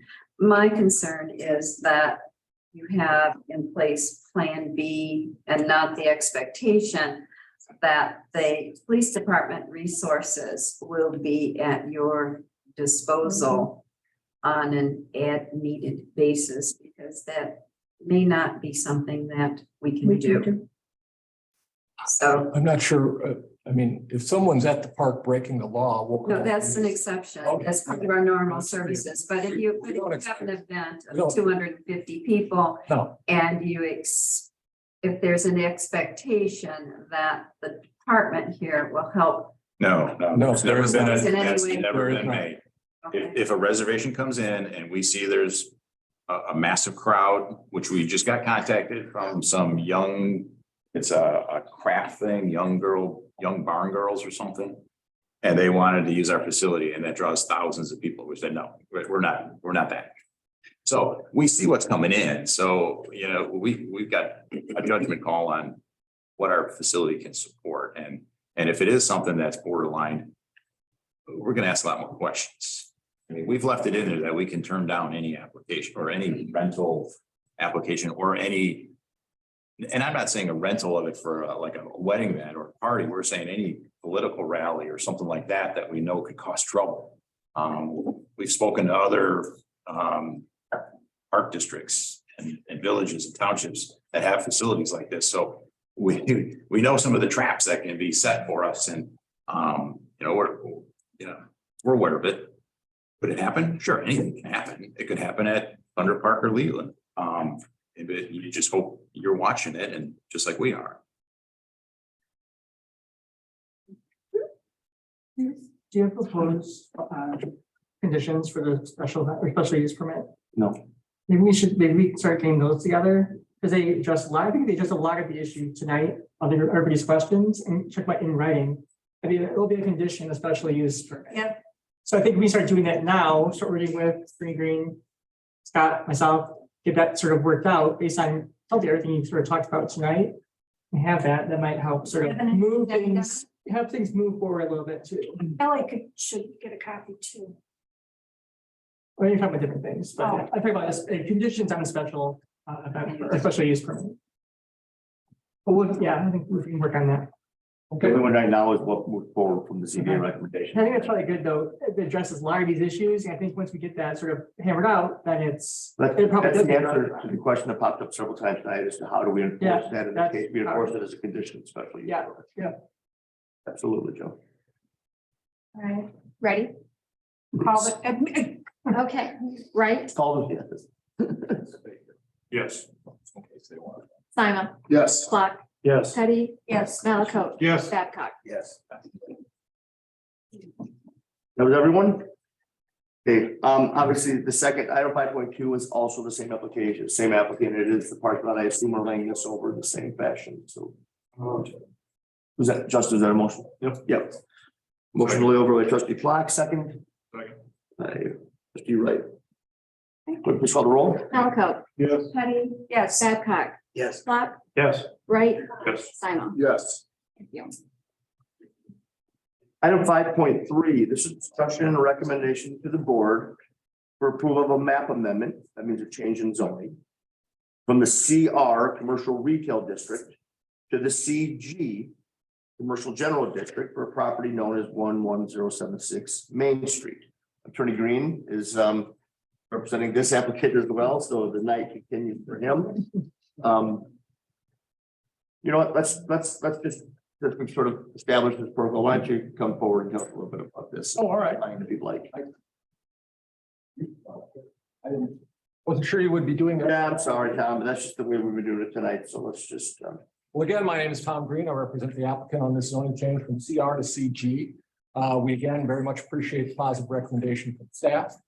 We appreciate the unanimous support from the zoning board of appeals. We're looking at changing the zoning. We don't have to tell you what we're going to do, but we think it's appropriate to tell you what we're going to do. We certainly told the ZBA we're looking for an automobile repair facility. Ryan has a facility now in Roscoe. He wants to stay in Roscoe and put it in a better location, in a more appropriate location.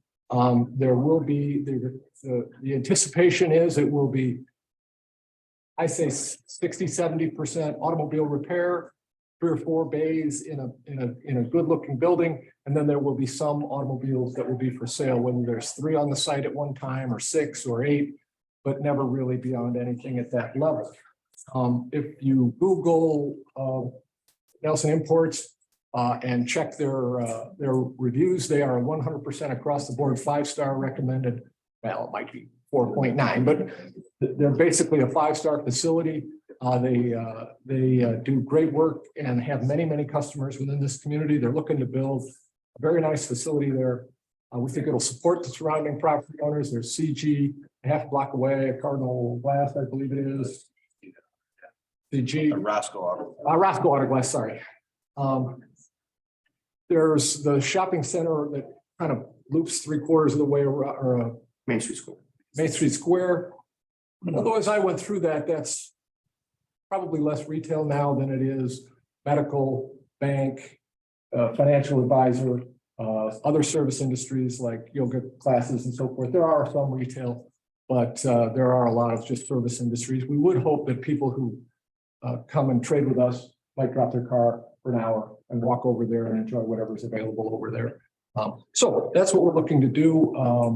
Thank you. So I'll just quickly say this, many of you have been through this process before. What's before you tonight is the change in zoning. The zoning property is currently zoned commercial retail.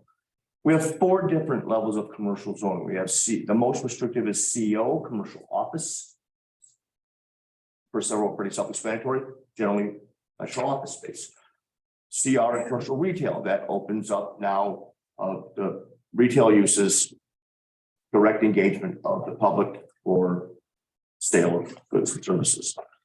But one of the biggest jumps between commercial retail and commercial general is the inclusion of automotive uses. That's where you start to see car sales, car service, gas stations, car washes. Those are all permitted uses in CG, commercial general, not in CR, commercial retail. So the ask this evening is for the rezoning of the parcel. And it is the corner parcel here. Sorry, let me annotate again. So it's the intersection of Main and Williams, northwest quadrant of that 3-legged intersection. With the school, with grade school to the south and Main Street Square largely wrapping around the rest of it. It is this parcel right here. This is not, what you need to know, this is not approval of the development yet. This is a change in zoning that would allow the applicant to start to put together an application for design review to bring the actual development forward. As Attorney Green referenced, not obligated to present that as part of their request, but it helps. And we're glad that you've done a certain amount here. I always tell people you're asking human beings here at the board to contemplate a change in zoning. You increase your chances if they have some idea of what's going there. So to that end, I had it up briefly. Let me show it again here. And this was submitted as an example of the building. All right. And there we go. And if I might, a couple of comments. We are under contract on this property. We won't buy the property if it doesn't get zoned. If we can't do what we look to do, then the sale won't go through. And it's very important that we will have to come back and show you exactly what it is, how it's going to be laid out, where the parking is going to be, where this is going to be, where that's going to be. The building is, that's a concept. I actually, Brian's told me what might be slightly cooler looking than that. We had to have something to present just to start. So yeah, we'll have to come back and show you exactly what we're going to do, how it's going to be laid out, and have that. And we're happy to cooperate with. But we have no comments on the development itself yet. We haven't been given anything to review. We don't know about access. We don't know about parking. We don't know about the number of proposed vehicles. Those are unknowns that'll come up later if we get through this step. We just like the ability to get it zoned and buy it and build something that will generate sales tax and traffic and, more activity. And we've already been in the area for over 5 years, so with no issues at this point. Thank you. If there's any questions, we're happy to answer. Where are you located now? Rockton Road and 251, so Metric Road. Okay. Just south of the entrance to the historic auto museum. Auto traction. When we say review, just so this board knows, the design review only goes to ZBA. So this board will not see any sort of design review of this property. That's correct. That's only ZBA, which is make sure everybody knows that. Yep. Thank you. If there aren't any questions, I appreciate it. Thank you. Thank you very much. Thank you.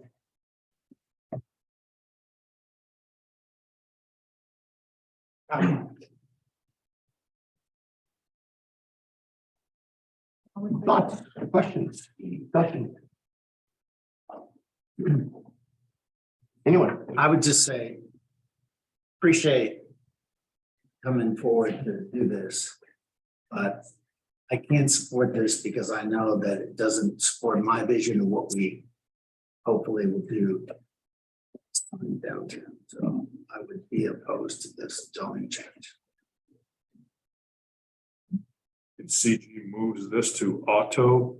But it allows this use, yes. As a permitted use. Correct.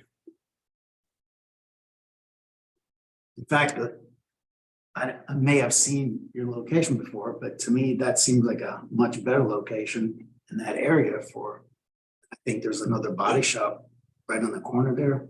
We don't prefer, we don't do body work. No, I know, I'm just saying, but it's auto related over there. And the reason why we want to move downtown is our customers want the ability to be able to drop their vehicle off and be able to go over to, say, this Platts bar. They want to go get their hair done. They want to be able to go to the chiropractor across the street. They want to be able to be in walking distance of that stuff. Yeah.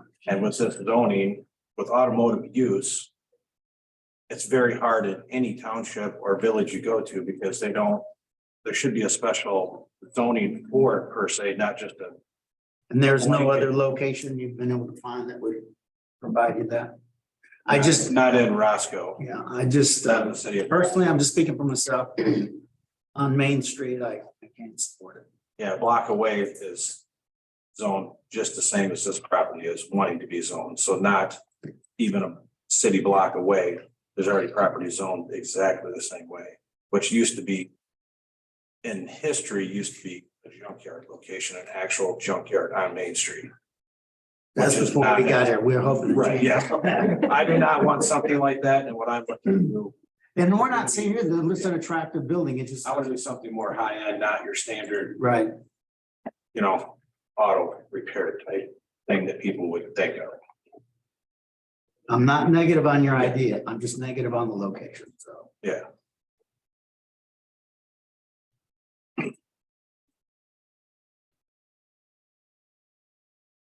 Any other thoughts? Time to talk about it.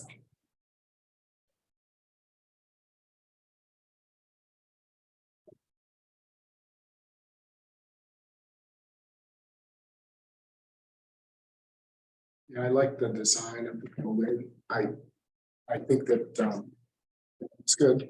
My concern similar to Williams is the, sort of doing this on Main Street. Is it gonna fit sort of what the vision is for the plan, the community? Sort of on this same aspect as if you go down to Culver's. Right adjoining to Culver's, there's literally 2 automotive shops. Right in the same parking lot as Culver's. So this is not out of the norm for the area. And there's been a long wait to see this property develop. This is- You know what? I get your point. Okay. You know, that's there before I got here. And it might be in the right location. And maybe after we get done, we'll build businesses closer to you so they can get their hair done next to where you are right now. How about that?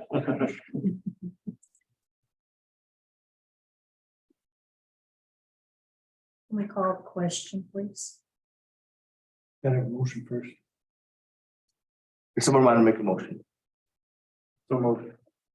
And generally speaking, we make motions, just so you know, we make motions in the affirmative, so Joe, is that, so that's. That's generally how we do it, yep. Proceed here. So what we do is make a motion to approve, and then if you don't like it, you vote no to that motion. Okay. So, motion by trustee Simon. No. No, who was it? Me. Oh, Justin, I'm sorry. Is there a second? Second. Clerk, would you please call, any further discussion? What is the motion for exactly? The motion is to approve, to recommend approval to the board for the map amendment from changing it from CR to CG. Motion is to approve. For recommend. We would say, no, we don't. Of course, absolutely. Clerk, you call the roll? Okay, right, No. Simon, No. Flock, Yes. Teddy, No. Malaco, No. Babcock. No.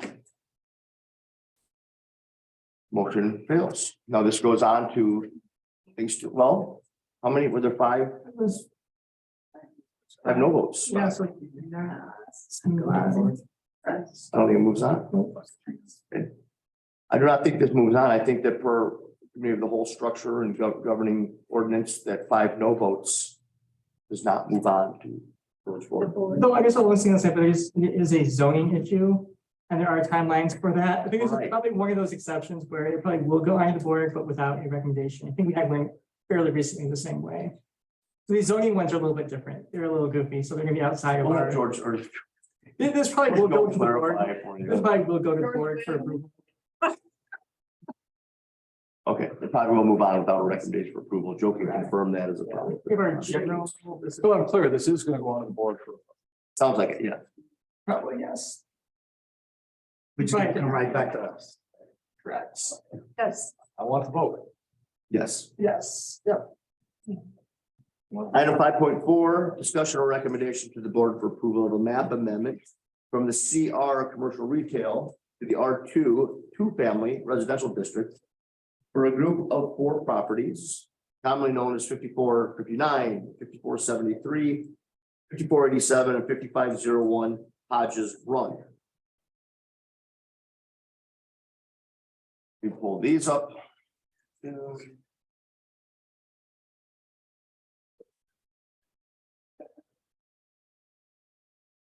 Here we go. So this is up on the map. This is the cluster of 4 properties at the intersection of Main and Hodges. We're basically just right across the street from the properties you just contemplated.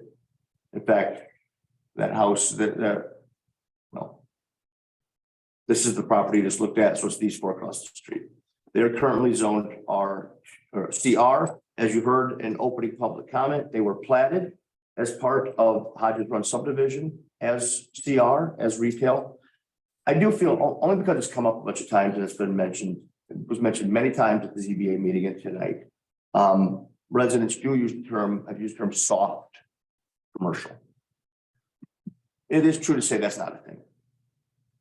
Commercial, we have, I went through what our commercial zoning districts are, CO, CR. What was kind of described by one of the residents is saying that soft commercial and envisioning a doctor or a dentist office or something, that would actually track with CO. If it was zoned to CO, commercial office, that probably would align more with that expectation of it being a doctor or a dentist office. Commercial retail would open up any retail business. There's no designation as soft. I just want the board to know that because the term's been used a few times. But the request is to rezone this as R2 for 2-family homes. Here's a proposed site plan, which would have an access point off Hodges Run, landscape screening around the eastern edge, probably around all edges. I think the applicant discussed further additional screening during the ZBA meeting. Again, this would have to come forward through design review, but this is the map amendment, the zoning change we're talking about. The 4 buildings would face inward to a central drive. And blow these up. These are representative photos of what structures look like. And if anyone has been and looked at the duplexes that have recently been built off Bainbury behind Mary's Market, these would be the same units. It is the same developer proposing to build these and constructed those. Brent Johnson, the property owner, is here. Spoke in public comment previously, and Brent, I don't have any issue with you coming up and saying something here. Yeah, I'd just like to add that, of course, we're going to do what everybody wants to do, but we're, as the owner of the property, we're not going to develop a commercial office space.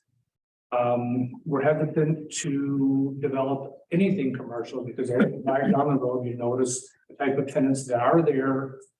This is a reality. The length of time they're there before they close their doors, the number of vacancies on Main Street in these type of strip malls. They come and go, they come and go.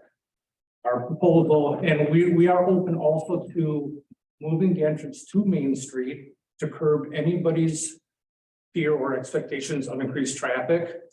I am open to providing traffic study on commercial use, which CR is intensive use in the zoning table for the village of Roscoe. So that allows for restaurants, that allows for special use permits for multifamily. It allows for residential above commercial space. What we're proposing, we think, is the least obtrusive to the neighborhood. We'll welcome the comments, we'll welcome to design ideas, keeping with the current color theme, landscaping, moving the entrance to Main Street, keeping the Hodges Run sign as it's located now, or if desired, moving it back to would be the northeast corner of the property to define that subdivision more clearly. We know for a fact that the 4 duplex units will pose less of a traffic threat than retail use. There is no doubt about it, if that's a concern. The units are going to rent for $1,800 to $2,000 a month. If anybody's concerned about the potential clientele living there, they're paying as much as you are for your homes, if not more, every month. And the taxes will be reflected. I'm also a resident of the village of Roscoe. I know what the taxes are. I know what my house payments are. I know how my house compares to the houses in the neighborhood. So these are fair statements, they're valid statements. In the commercial zoning table, the under CR, if multifamily is only a special use permit, why was a map amendment required? If it's not rezoning. They're identical processes, a special use permit, a map amendment, or would be an identical process for you to go through the same meetings, the same time, same timeline. And from a land use standpoint, we always prefer to have it zoned properly to the intended use. It's the path we took on this. Okay. Yeah, sure. Is it typical when it fails, it still comes to us for a vote? Yes. I have a question is does Hodges Run have a homeowners association, and is this going to be part of Hodges Run? We currently don't have a homeowners association. And, you know, I don't envision that this would be part of the Hodges Run subdivision. I mean, the property was originally part of the subdivision. And, you know, as I mentioned, it was originally the commercial zoning. And, you know, I didn't mean to throw people off with the word soft. That's just how, you know, it was presented to us. But the bottom line is that this is not in keeping with the original vision of the subdivision and the original reason why we all moved there many, many years ago.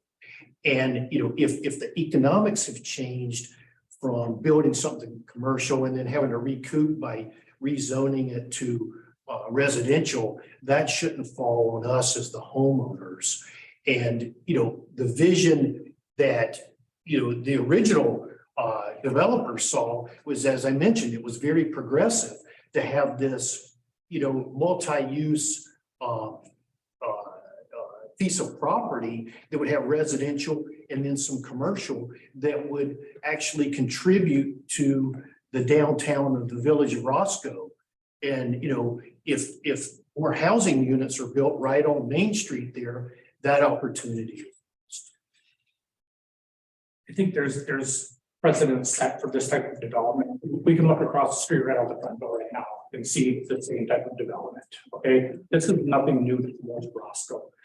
From Hononegah Road all the way down to Culver's, it's a mismatch of different types of properties. Obviously, the map amendment at whatever time, everything was grandfathered in. And finally, somebody said, "Hey, we got to take control of this here."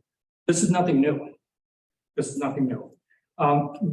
Scott, what does the village mean by service areas behind a CR use, such as a restaurant, bar, tavern? Does that consist of a loading, unloading area, dumpster storage? What does that mean by service area? Yeah, I believe that means the deliveries, essentially, right? Deliveries and support services other than public entrance or public access, direct retail access. Because that does seem to be one of the uses in that Sierra zoning that does work in Roscoe, the restaurants, the firehouses, the whiffle trees, those type of establishments. That's what Roscoe is. That would be something that I could see using it for in lieu of R2. Offices, it's not going to happen. I've been maintaining the property for 3 years. I've taken good care of it. Got a lot of the neighbors, and this is what we want to do. And I think it's going to be good for the neighborhood. One of the things that, you know, from the proposal, when you show the elevation of the front of the properties, that's from like in the middle. So from Main Street or Hodges Run, you're looking at the side and the back. You aren't looking at any elevations. That's only if you're inside the property. Yes, that's an accurate statement. That's why we would welcome comments from the neighbors on, hey, do we want to fence this? Do we want to provide landscape buffers, berms out the patios of the tenants? I think we've made our comments known that we don't want that. Well, it's a complicated little arrangement because while they do orient inwards, by definition, the space adjacent to the public right of way is the front yard area, the front yard setback. So ordinance restricts to a certain amount, or to a certain extent, what can occur in the front yard setbacks. So that'd be something we have to further contemplate during a design review process, I guess, or perhaps a variance request. If we're going to fence it, we only allow a 4-foot fence. We don't allow sight screen fences in the front yard. Any fencing in a front yard setback, 4-foot maximum height needs to be 50% transparent. So essentially picket style or wrought iron styles like that. We don't allow chain link in the front yard either. So with these orienting inward, you have to think about treating the back sides of the building, but in a front yard setback. Now, this is schematic in nature only, so we, like I said, we are open to, we could take a look back at the Hodges Run building covenants and restrictions and adhere to them. So we have the same amount of brick, stone, siding on the facades. The term buffer doesn't have to be a fence. It could mean a landscaped berm, providing eventually, when the plants mature, based on whatever city ordinance landscaping be required, would provide some privacy. The tenants in here, they don't want people living in their patio doors either, like the neighbors. So Scott, technically, a renter there could follow our ordinance, like just chicken coop on the property. I don't know if we allow it in multifamily. I don't want to answer without knowing. I think we only allow it in R1, single family residential. But I don't think it's allowed in R2 or R. Somebody. Put hand up here. Yes, sir. My name is Peter Hester. I live on Prairie Wood, and my property backs right up to this field. My concern, number one, there's going to be what, 4 families, two families per house. So we've got 8 duplexes. So there are 2 families per house, Correct. Yes, sir. but there's 4 buildings. Correct. So you got 8 families, right? Okay, who's going to maintain the property? Well, the property owner is gonna have to adhere to whatever. Aren't you the property owner or you're the developer? You're the developer. No one mows it now. When it gets mowed. Yeah. Sir, these are gonna, my understanding is these will be rentals, so the company that owns the properties and rents them out is who would be responsible for maintenance and who we would deal with if maintenance. Myself, my wife, we're against it simply because we know that her son has 14 rental properties in Lloyd. The rental properties is a lot of work.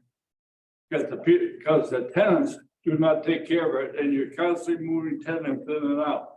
I don't think we can prejudge the type of tenant that's gonna be here. We should look at what the potential rent is, what they're going to be paying, and the ownership. I mean, the owner is, the potential developer has its place in this community. It's developed before, it's built nice property that maintains its properties. And there's no reason to think otherwise. There are a couple of houses in that subdivision that have grass growing up to their knees for a year or 2.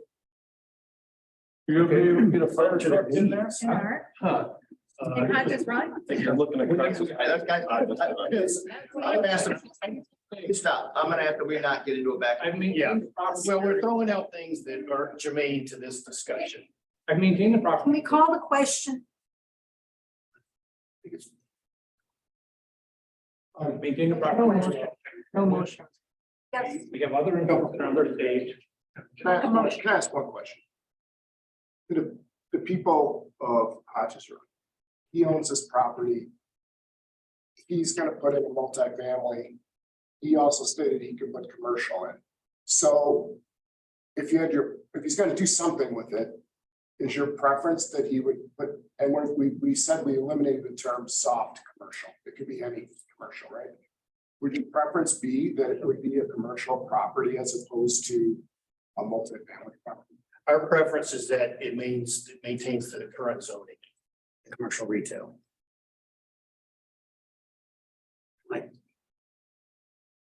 I just have a question. They mentioned that the rent would be 1,800 to 2,000 a month.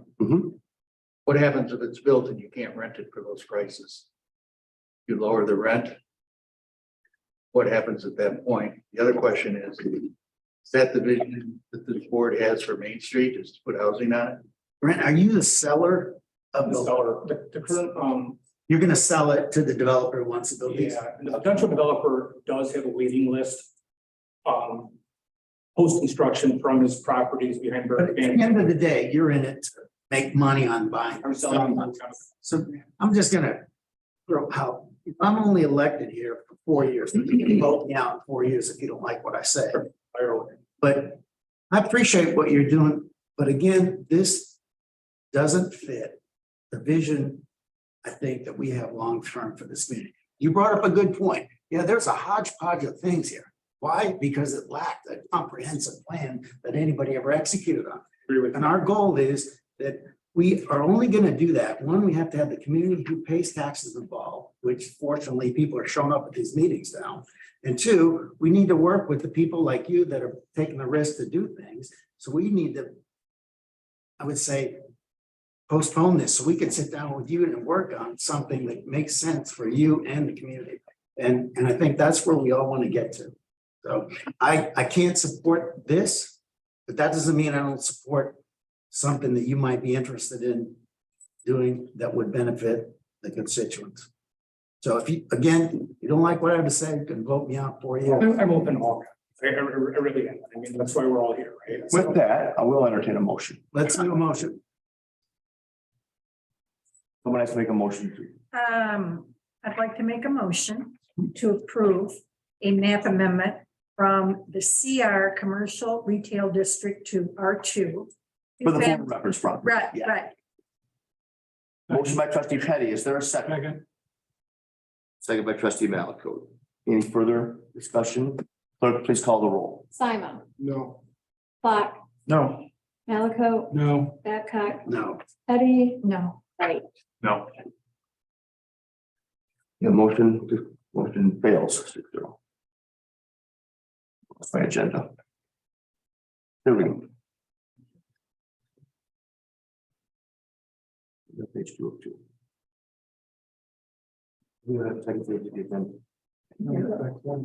It's, the solar energy. Thank you. All right. Discussion and recommendation of the board for, approval of the special event permit for National Night Out. So I think the solar energy ordinance. Sorry, it's spanning the page. 5.5, discussion and recommendation to the board for approval of an ordinance governing development of solar energy facilities in the village of Roscoe. I guess a little memo out about this as well. This is an expansion of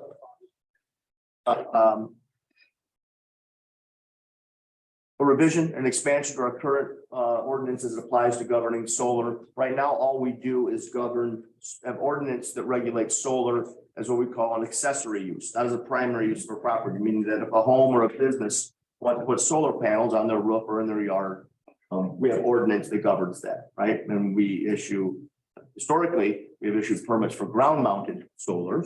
We have not issued permits for roof mounted solar, although we might revisit that through this process. The ordinance you have expands it to take a look at setting rules for solar energy systems, solar projects as a primary use of the property. So a business that's exclusively for generating solar energy. In that industry, they divide in primarily into two categories: community scale solar development and commercial or utility scale solar developments.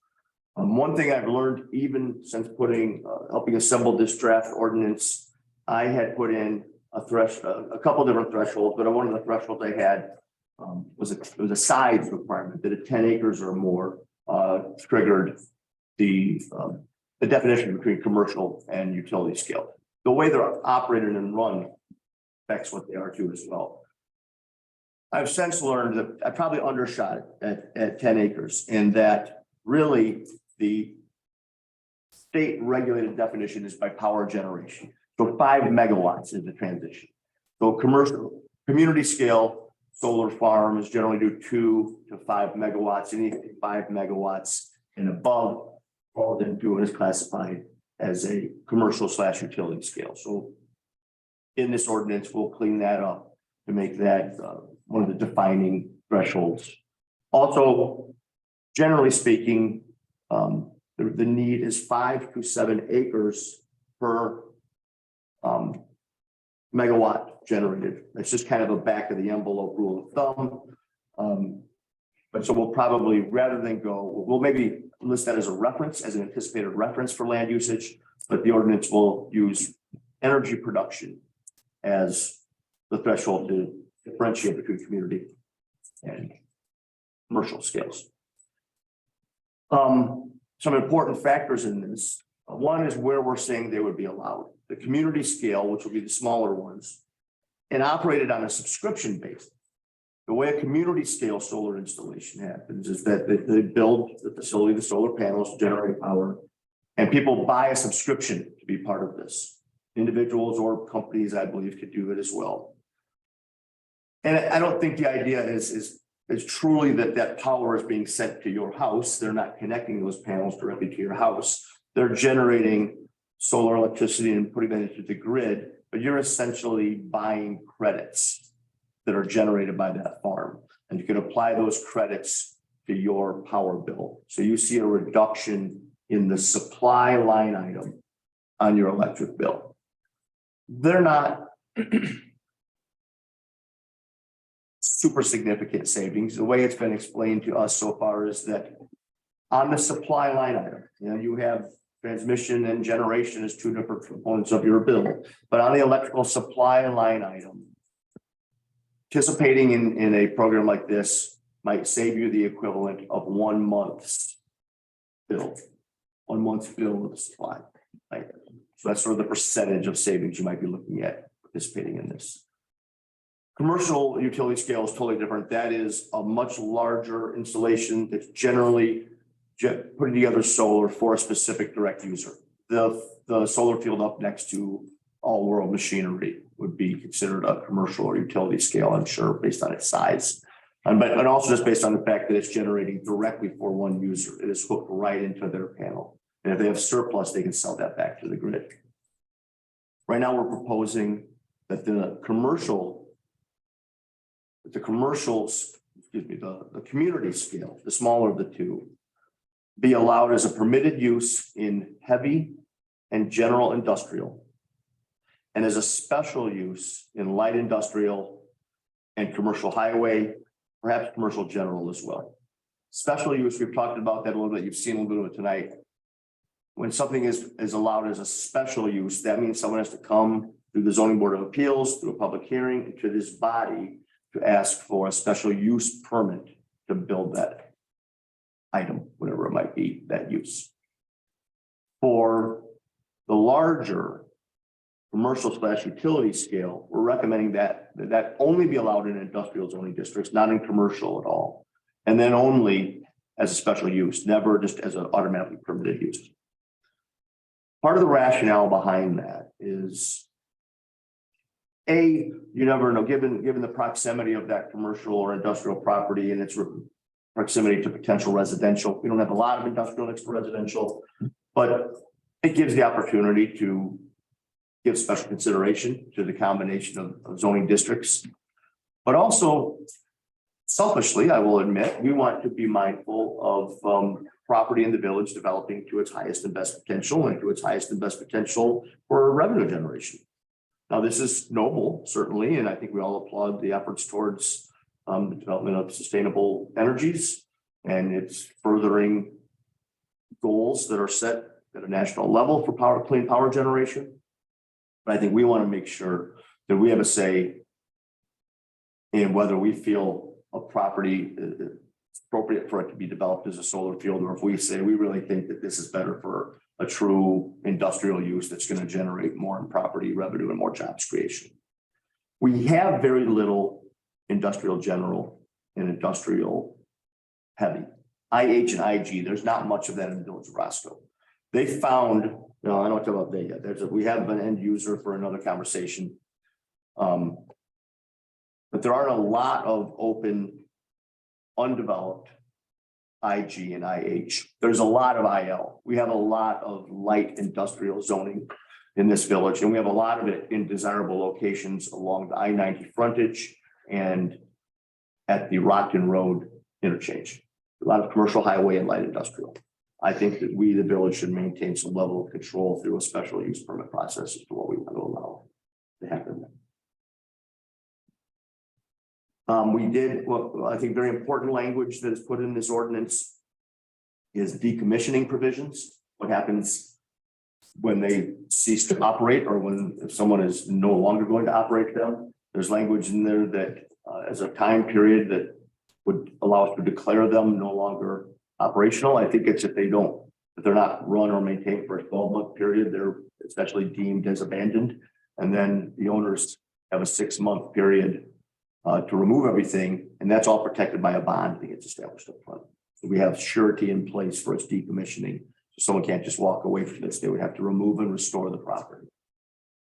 I'm not going to pretend that we reinvented the wheel on this. There is model ordinance that is put together that almost any municipality that you go to and look up their solar energy systems governing ordinance, they're all going to look strikingly familiar because a lot of these are based off model language that was put together by the Great Plains Institute and a couple of universities in the Midwest that assisted with that. But we tailored some specifics to the village of Roscoe. One thing we did add that wasn't in any of the other ordinances was allowing the village at its discretion to require screening or buffering. If we felt that this was in any way up against a incompatible use, or specifically know what that might be, we could require fencing or landscape screening, or we have a lot of different buffers types established in our landscape ordinance. We at our discretion could say this needs a type A buffer, this needs a type B buffer, and that's purely our decision to make. The last thing I'm going to mention is fencing. Perimeter, we have allowed perimeter fencing to be installed at 8 feet. That does seem to be the industry standard and perhaps potentially even a requirement. Right now, our maximum allowable fence size is 6 feet. So for solar installations, we would allow an 8-foot fence to be constructed. And I open it up to any questions. Yes, so I think this is very well done. It follows the science, the past, the current science. We're not reinventing the wheel here.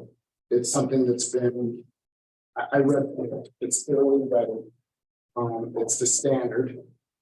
And what we're voting on here today is just to move this forward to. Yes, although, because this is called a text amendment, just like we just had map amendments are changed to our zoning maps. A text amendment is a change to our zoning language, to our ordinances.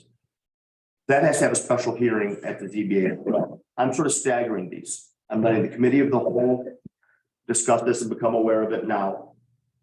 On June 21st, this is going to have a public hearing held at the Zoning Board of Appeals. And then it'll come back in our first July meeting to the board for a final action after the ZBA. In the interim, on the 20th, we do have an interested party looking to bring a project to the village of Roscoe. We're going to invite them to come make an informational presentation under the president's report, probably on the 20th.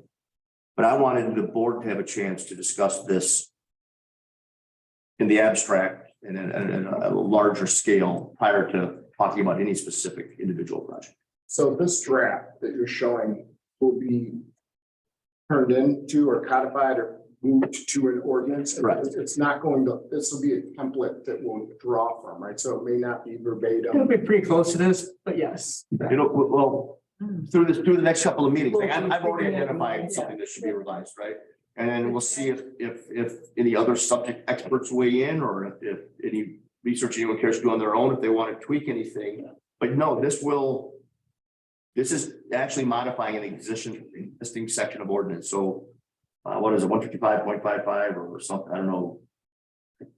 Yeah. Whatever it is. It only does residential essentially. So we're doing this ordinance creation Mhm. because we know some business wants to do. Correct.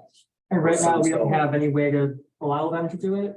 And we should be in a position to address other ones that might be coming as well, because it is. Let's do wind next. They are incentivized industries in some instances now. Yeah, that's what, yeah, for sure they are. So don't be surprised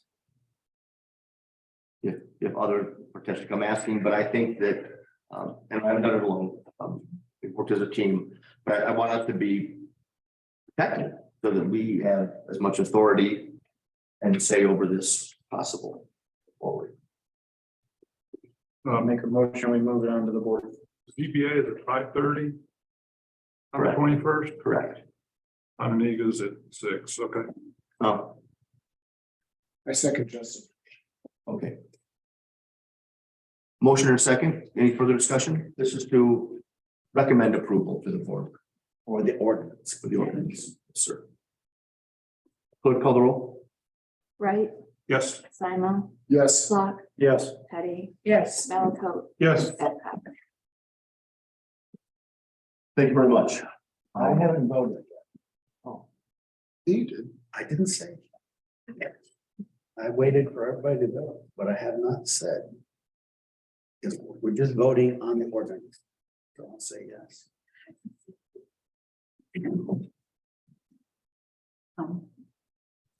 The next item, 5.6, says National Night Out, but the item in docs is for the radio controlled float flying of model airplanes. So can we modify, amend the agenda? It's for national night though, isn't it though? Well, that permit, I don't see unless it was. To be honest, I didn't, this wasn't my item to add. I didn't, so I don't know the answer. Do you know, Tom, is supposed, are we asking for national night out special event permit? Okay. Which has been submitted. Do we need any documentation, a copy of the permit loaded in docs? Yeah. I have what you sent me, which is radio control. So there's National Night Out in there. Should be national night out. If we could send it and throw it up on the monitor, I think that would probably suffice. If we have a copy of it anymore. And then what do we do about the radio control? float That's just flying? incorrect. It's not the one that we're acting on. Right, so we don't but have is that. there still enough time? Just, they did move their date. It's not even on the agenda tonight, so it's not, so I don't know. To be honest, I just don't know. Maybe on the next Okay. Oh, Tom, you. I can Just go over it. National Night I Out. can go get it right now if you'd like. No, just- Or why don't you just get the bullet points? We're a committee, so it doesn't, I mean, you said the information. We know what it is. Right now on the August 2nd, on August 2nd, the village board meeting was moved to August 2nd. It's, Huh? it's national night is actually August 1st. Okay. So, yeah, why don't you hit the right National Night Out? Because that's, I think, all we need this board just trying to use at this point, because you're gonna have to prove it at the board level anyway. So I think this is just a discussion of it, so if we're gonna hit the. Sure, National Night Out, it's the community event. We're gonna be doing it right out here on Main Street, just as we've done the last several years. It'll be it's a very similar format, hopefully, slightly more robust. It is August 1st, Tuesday, I believe from 6 to 8. How do you intend to handle security? You're looking at it. I'm trying to be funny. It's all policemen. And fire. So moved. Thank you. And my apologies, Joe, if I sent you the wrong Or, document. yeah, both, yeah. So your second? Yes, sir. Motion and a second. National Night Out. It's a wonderful experience. And it's August 2nd. August August 1st. Board meeting is the second. When we approved our slate of meetings for the year, we modified this one for National Night Out, correct? Yes. Yeah. Yes. We did. What says there? All right, clerk, can you call the roll, please? Babcock, Yes. Malaco. Yes. Petty, Yes. Flock, Yes. Simon. Yes. Right, Yes. and we'll get our radio flyers on in 2 weeks. I don't know. Maybe, yeah, I literally don't know about that application, so. I think it was uploaded incorrectly. I don't even know what their schedule is yet, so to be determined. Old business, 6.1, discussion or recommendation, the purchase of property located at 11243 Main Street. Now I'm gonna hand this over to Joe, please. The village board has, discussed purchasing the property, so on Main Street, down the way from here, this is 11243 Main Street. Purchase price is $240,000. The board is generally come to a consensus about purchasing that. We talked with the property owner, they're very willing to sell it to us with that property.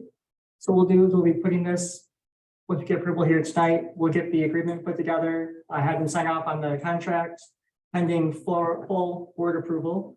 And then really we'll have this thing set for approval at the next board meeting on June 20th.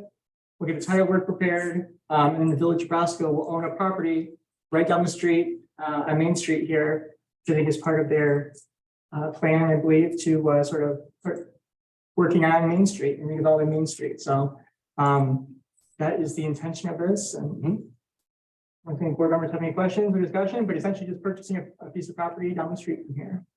So moved. Second. Third. I'm gonna motion trustee Plock. I'm gonna go second trustee Babcock because he was loudest. And clerk, please call the roll.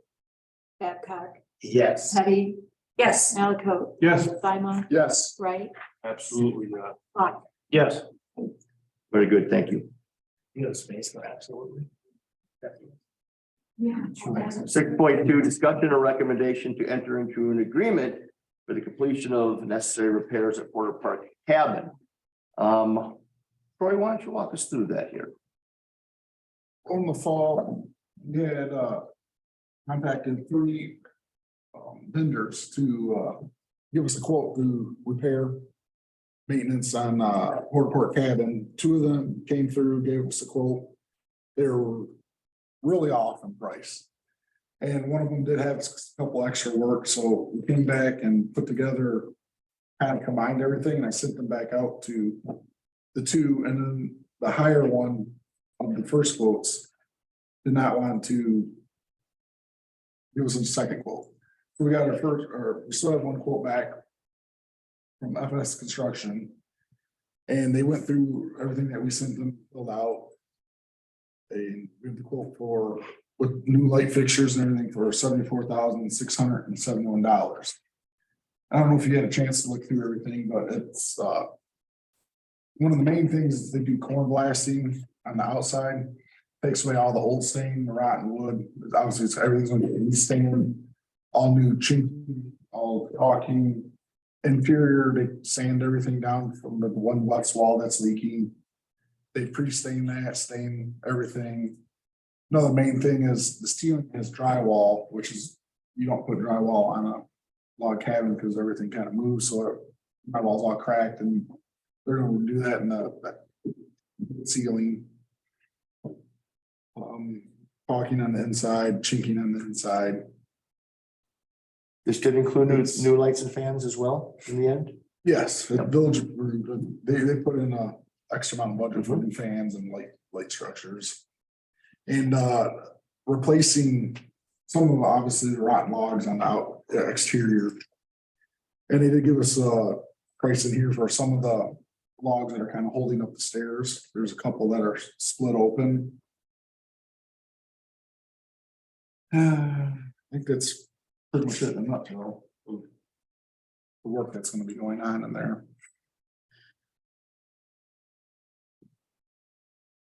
That's all staining exterior again. And then I did talk with them, and they said that if this was approved, that they could start at the end of July or beginning of August. They were a good company. They came down. They were last fall doing some work in Belvedere. And then I know he said they were going to start some work in Lake Geneva area. Have you followed up with anybody who's used them? No, I haven't. And how are the outside of the lodge, the walkways, the porch areas? What's the condition of the wood? The porchway areas are pretty good because they're covered. Yeah. They have the height that, what they call it, sticks out and covers that area.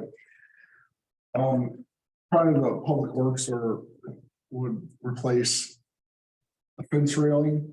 Some of the fence railings old, twisted, stuff like that, but that's, something we can take care of. And obviously, we're staying all that, but and replace the one thing we probably replace is the ADA ramp that's going up in there. Kind of not looking good and splitting and things like that. You agree? Public Works would work on that? Yes. I'd like to make a motion that we send 6.2 to the board. Second. Motion by trustee Plock, second by trustee Petty. Any further discussion? Are you gonna get the humidifier working again? Yes. Yeah, part of the, because this obviously we put a budget of a big amount, which will redo the HVAC. I did ask him about the humidifier and he said that all the logs will split even with the humidifier. That was A lot faster when you try them out. but everything will be replaced, yes. Triton says it's budgeted for 2023. You think it'll be completed by, any estimate when it would be completed by? They didn't say, I would assume that it would be. But This time, I'm gonna tell you, if they're accurate with their starting date of late July, early August, we're gonna ask them to be, we're gonna try to establish our own substantial completion date of beginning or middle of October. We want to have it in use for our Halloween. Yeah, that was, That's good. Yep, so we're going to dictate that for you. I think 6 to 8 weeks, I can't believe, there's not a lot of, that'll be our expectation. I have one other thing I want to bring up under this, we had taught, and it's just, oh, we didn't vote, I'm sorry.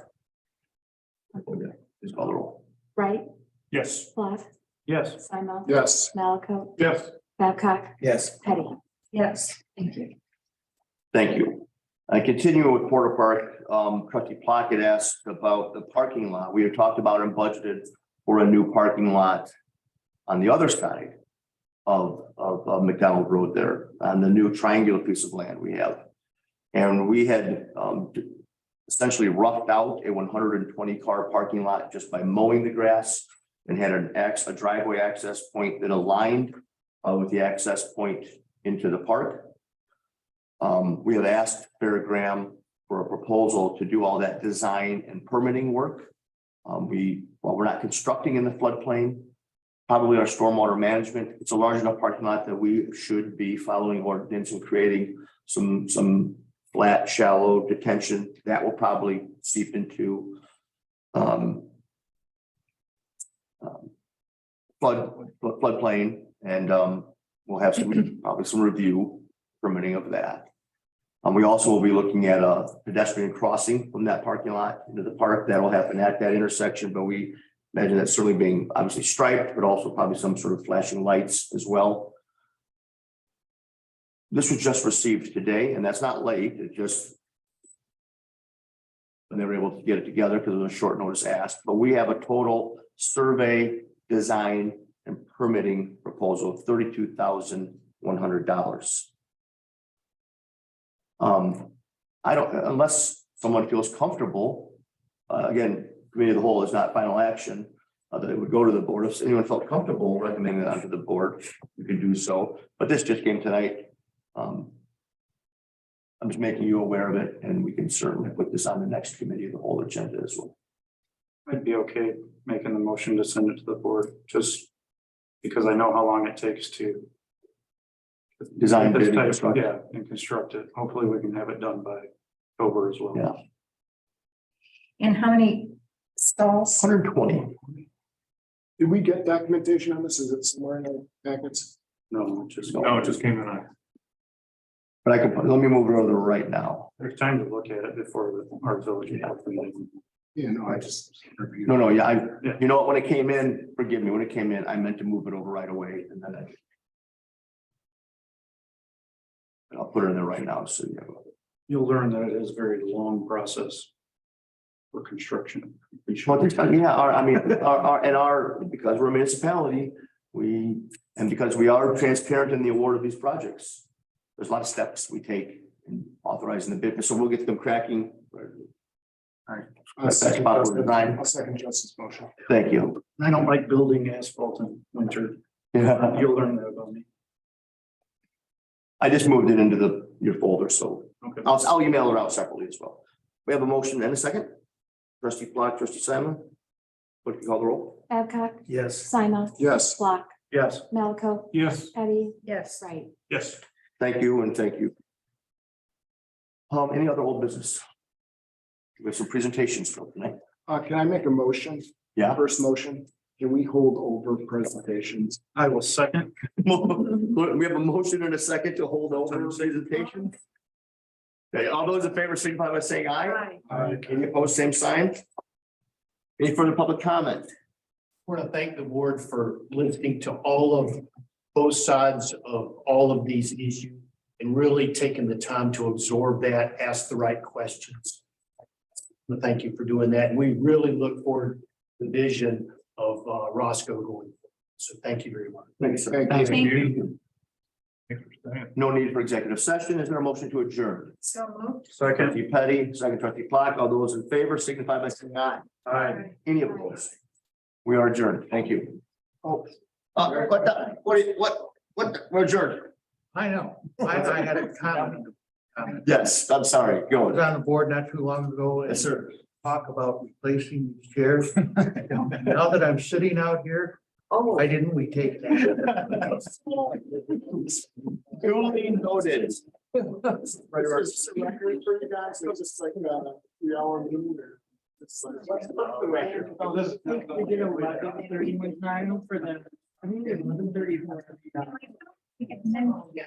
Save comment.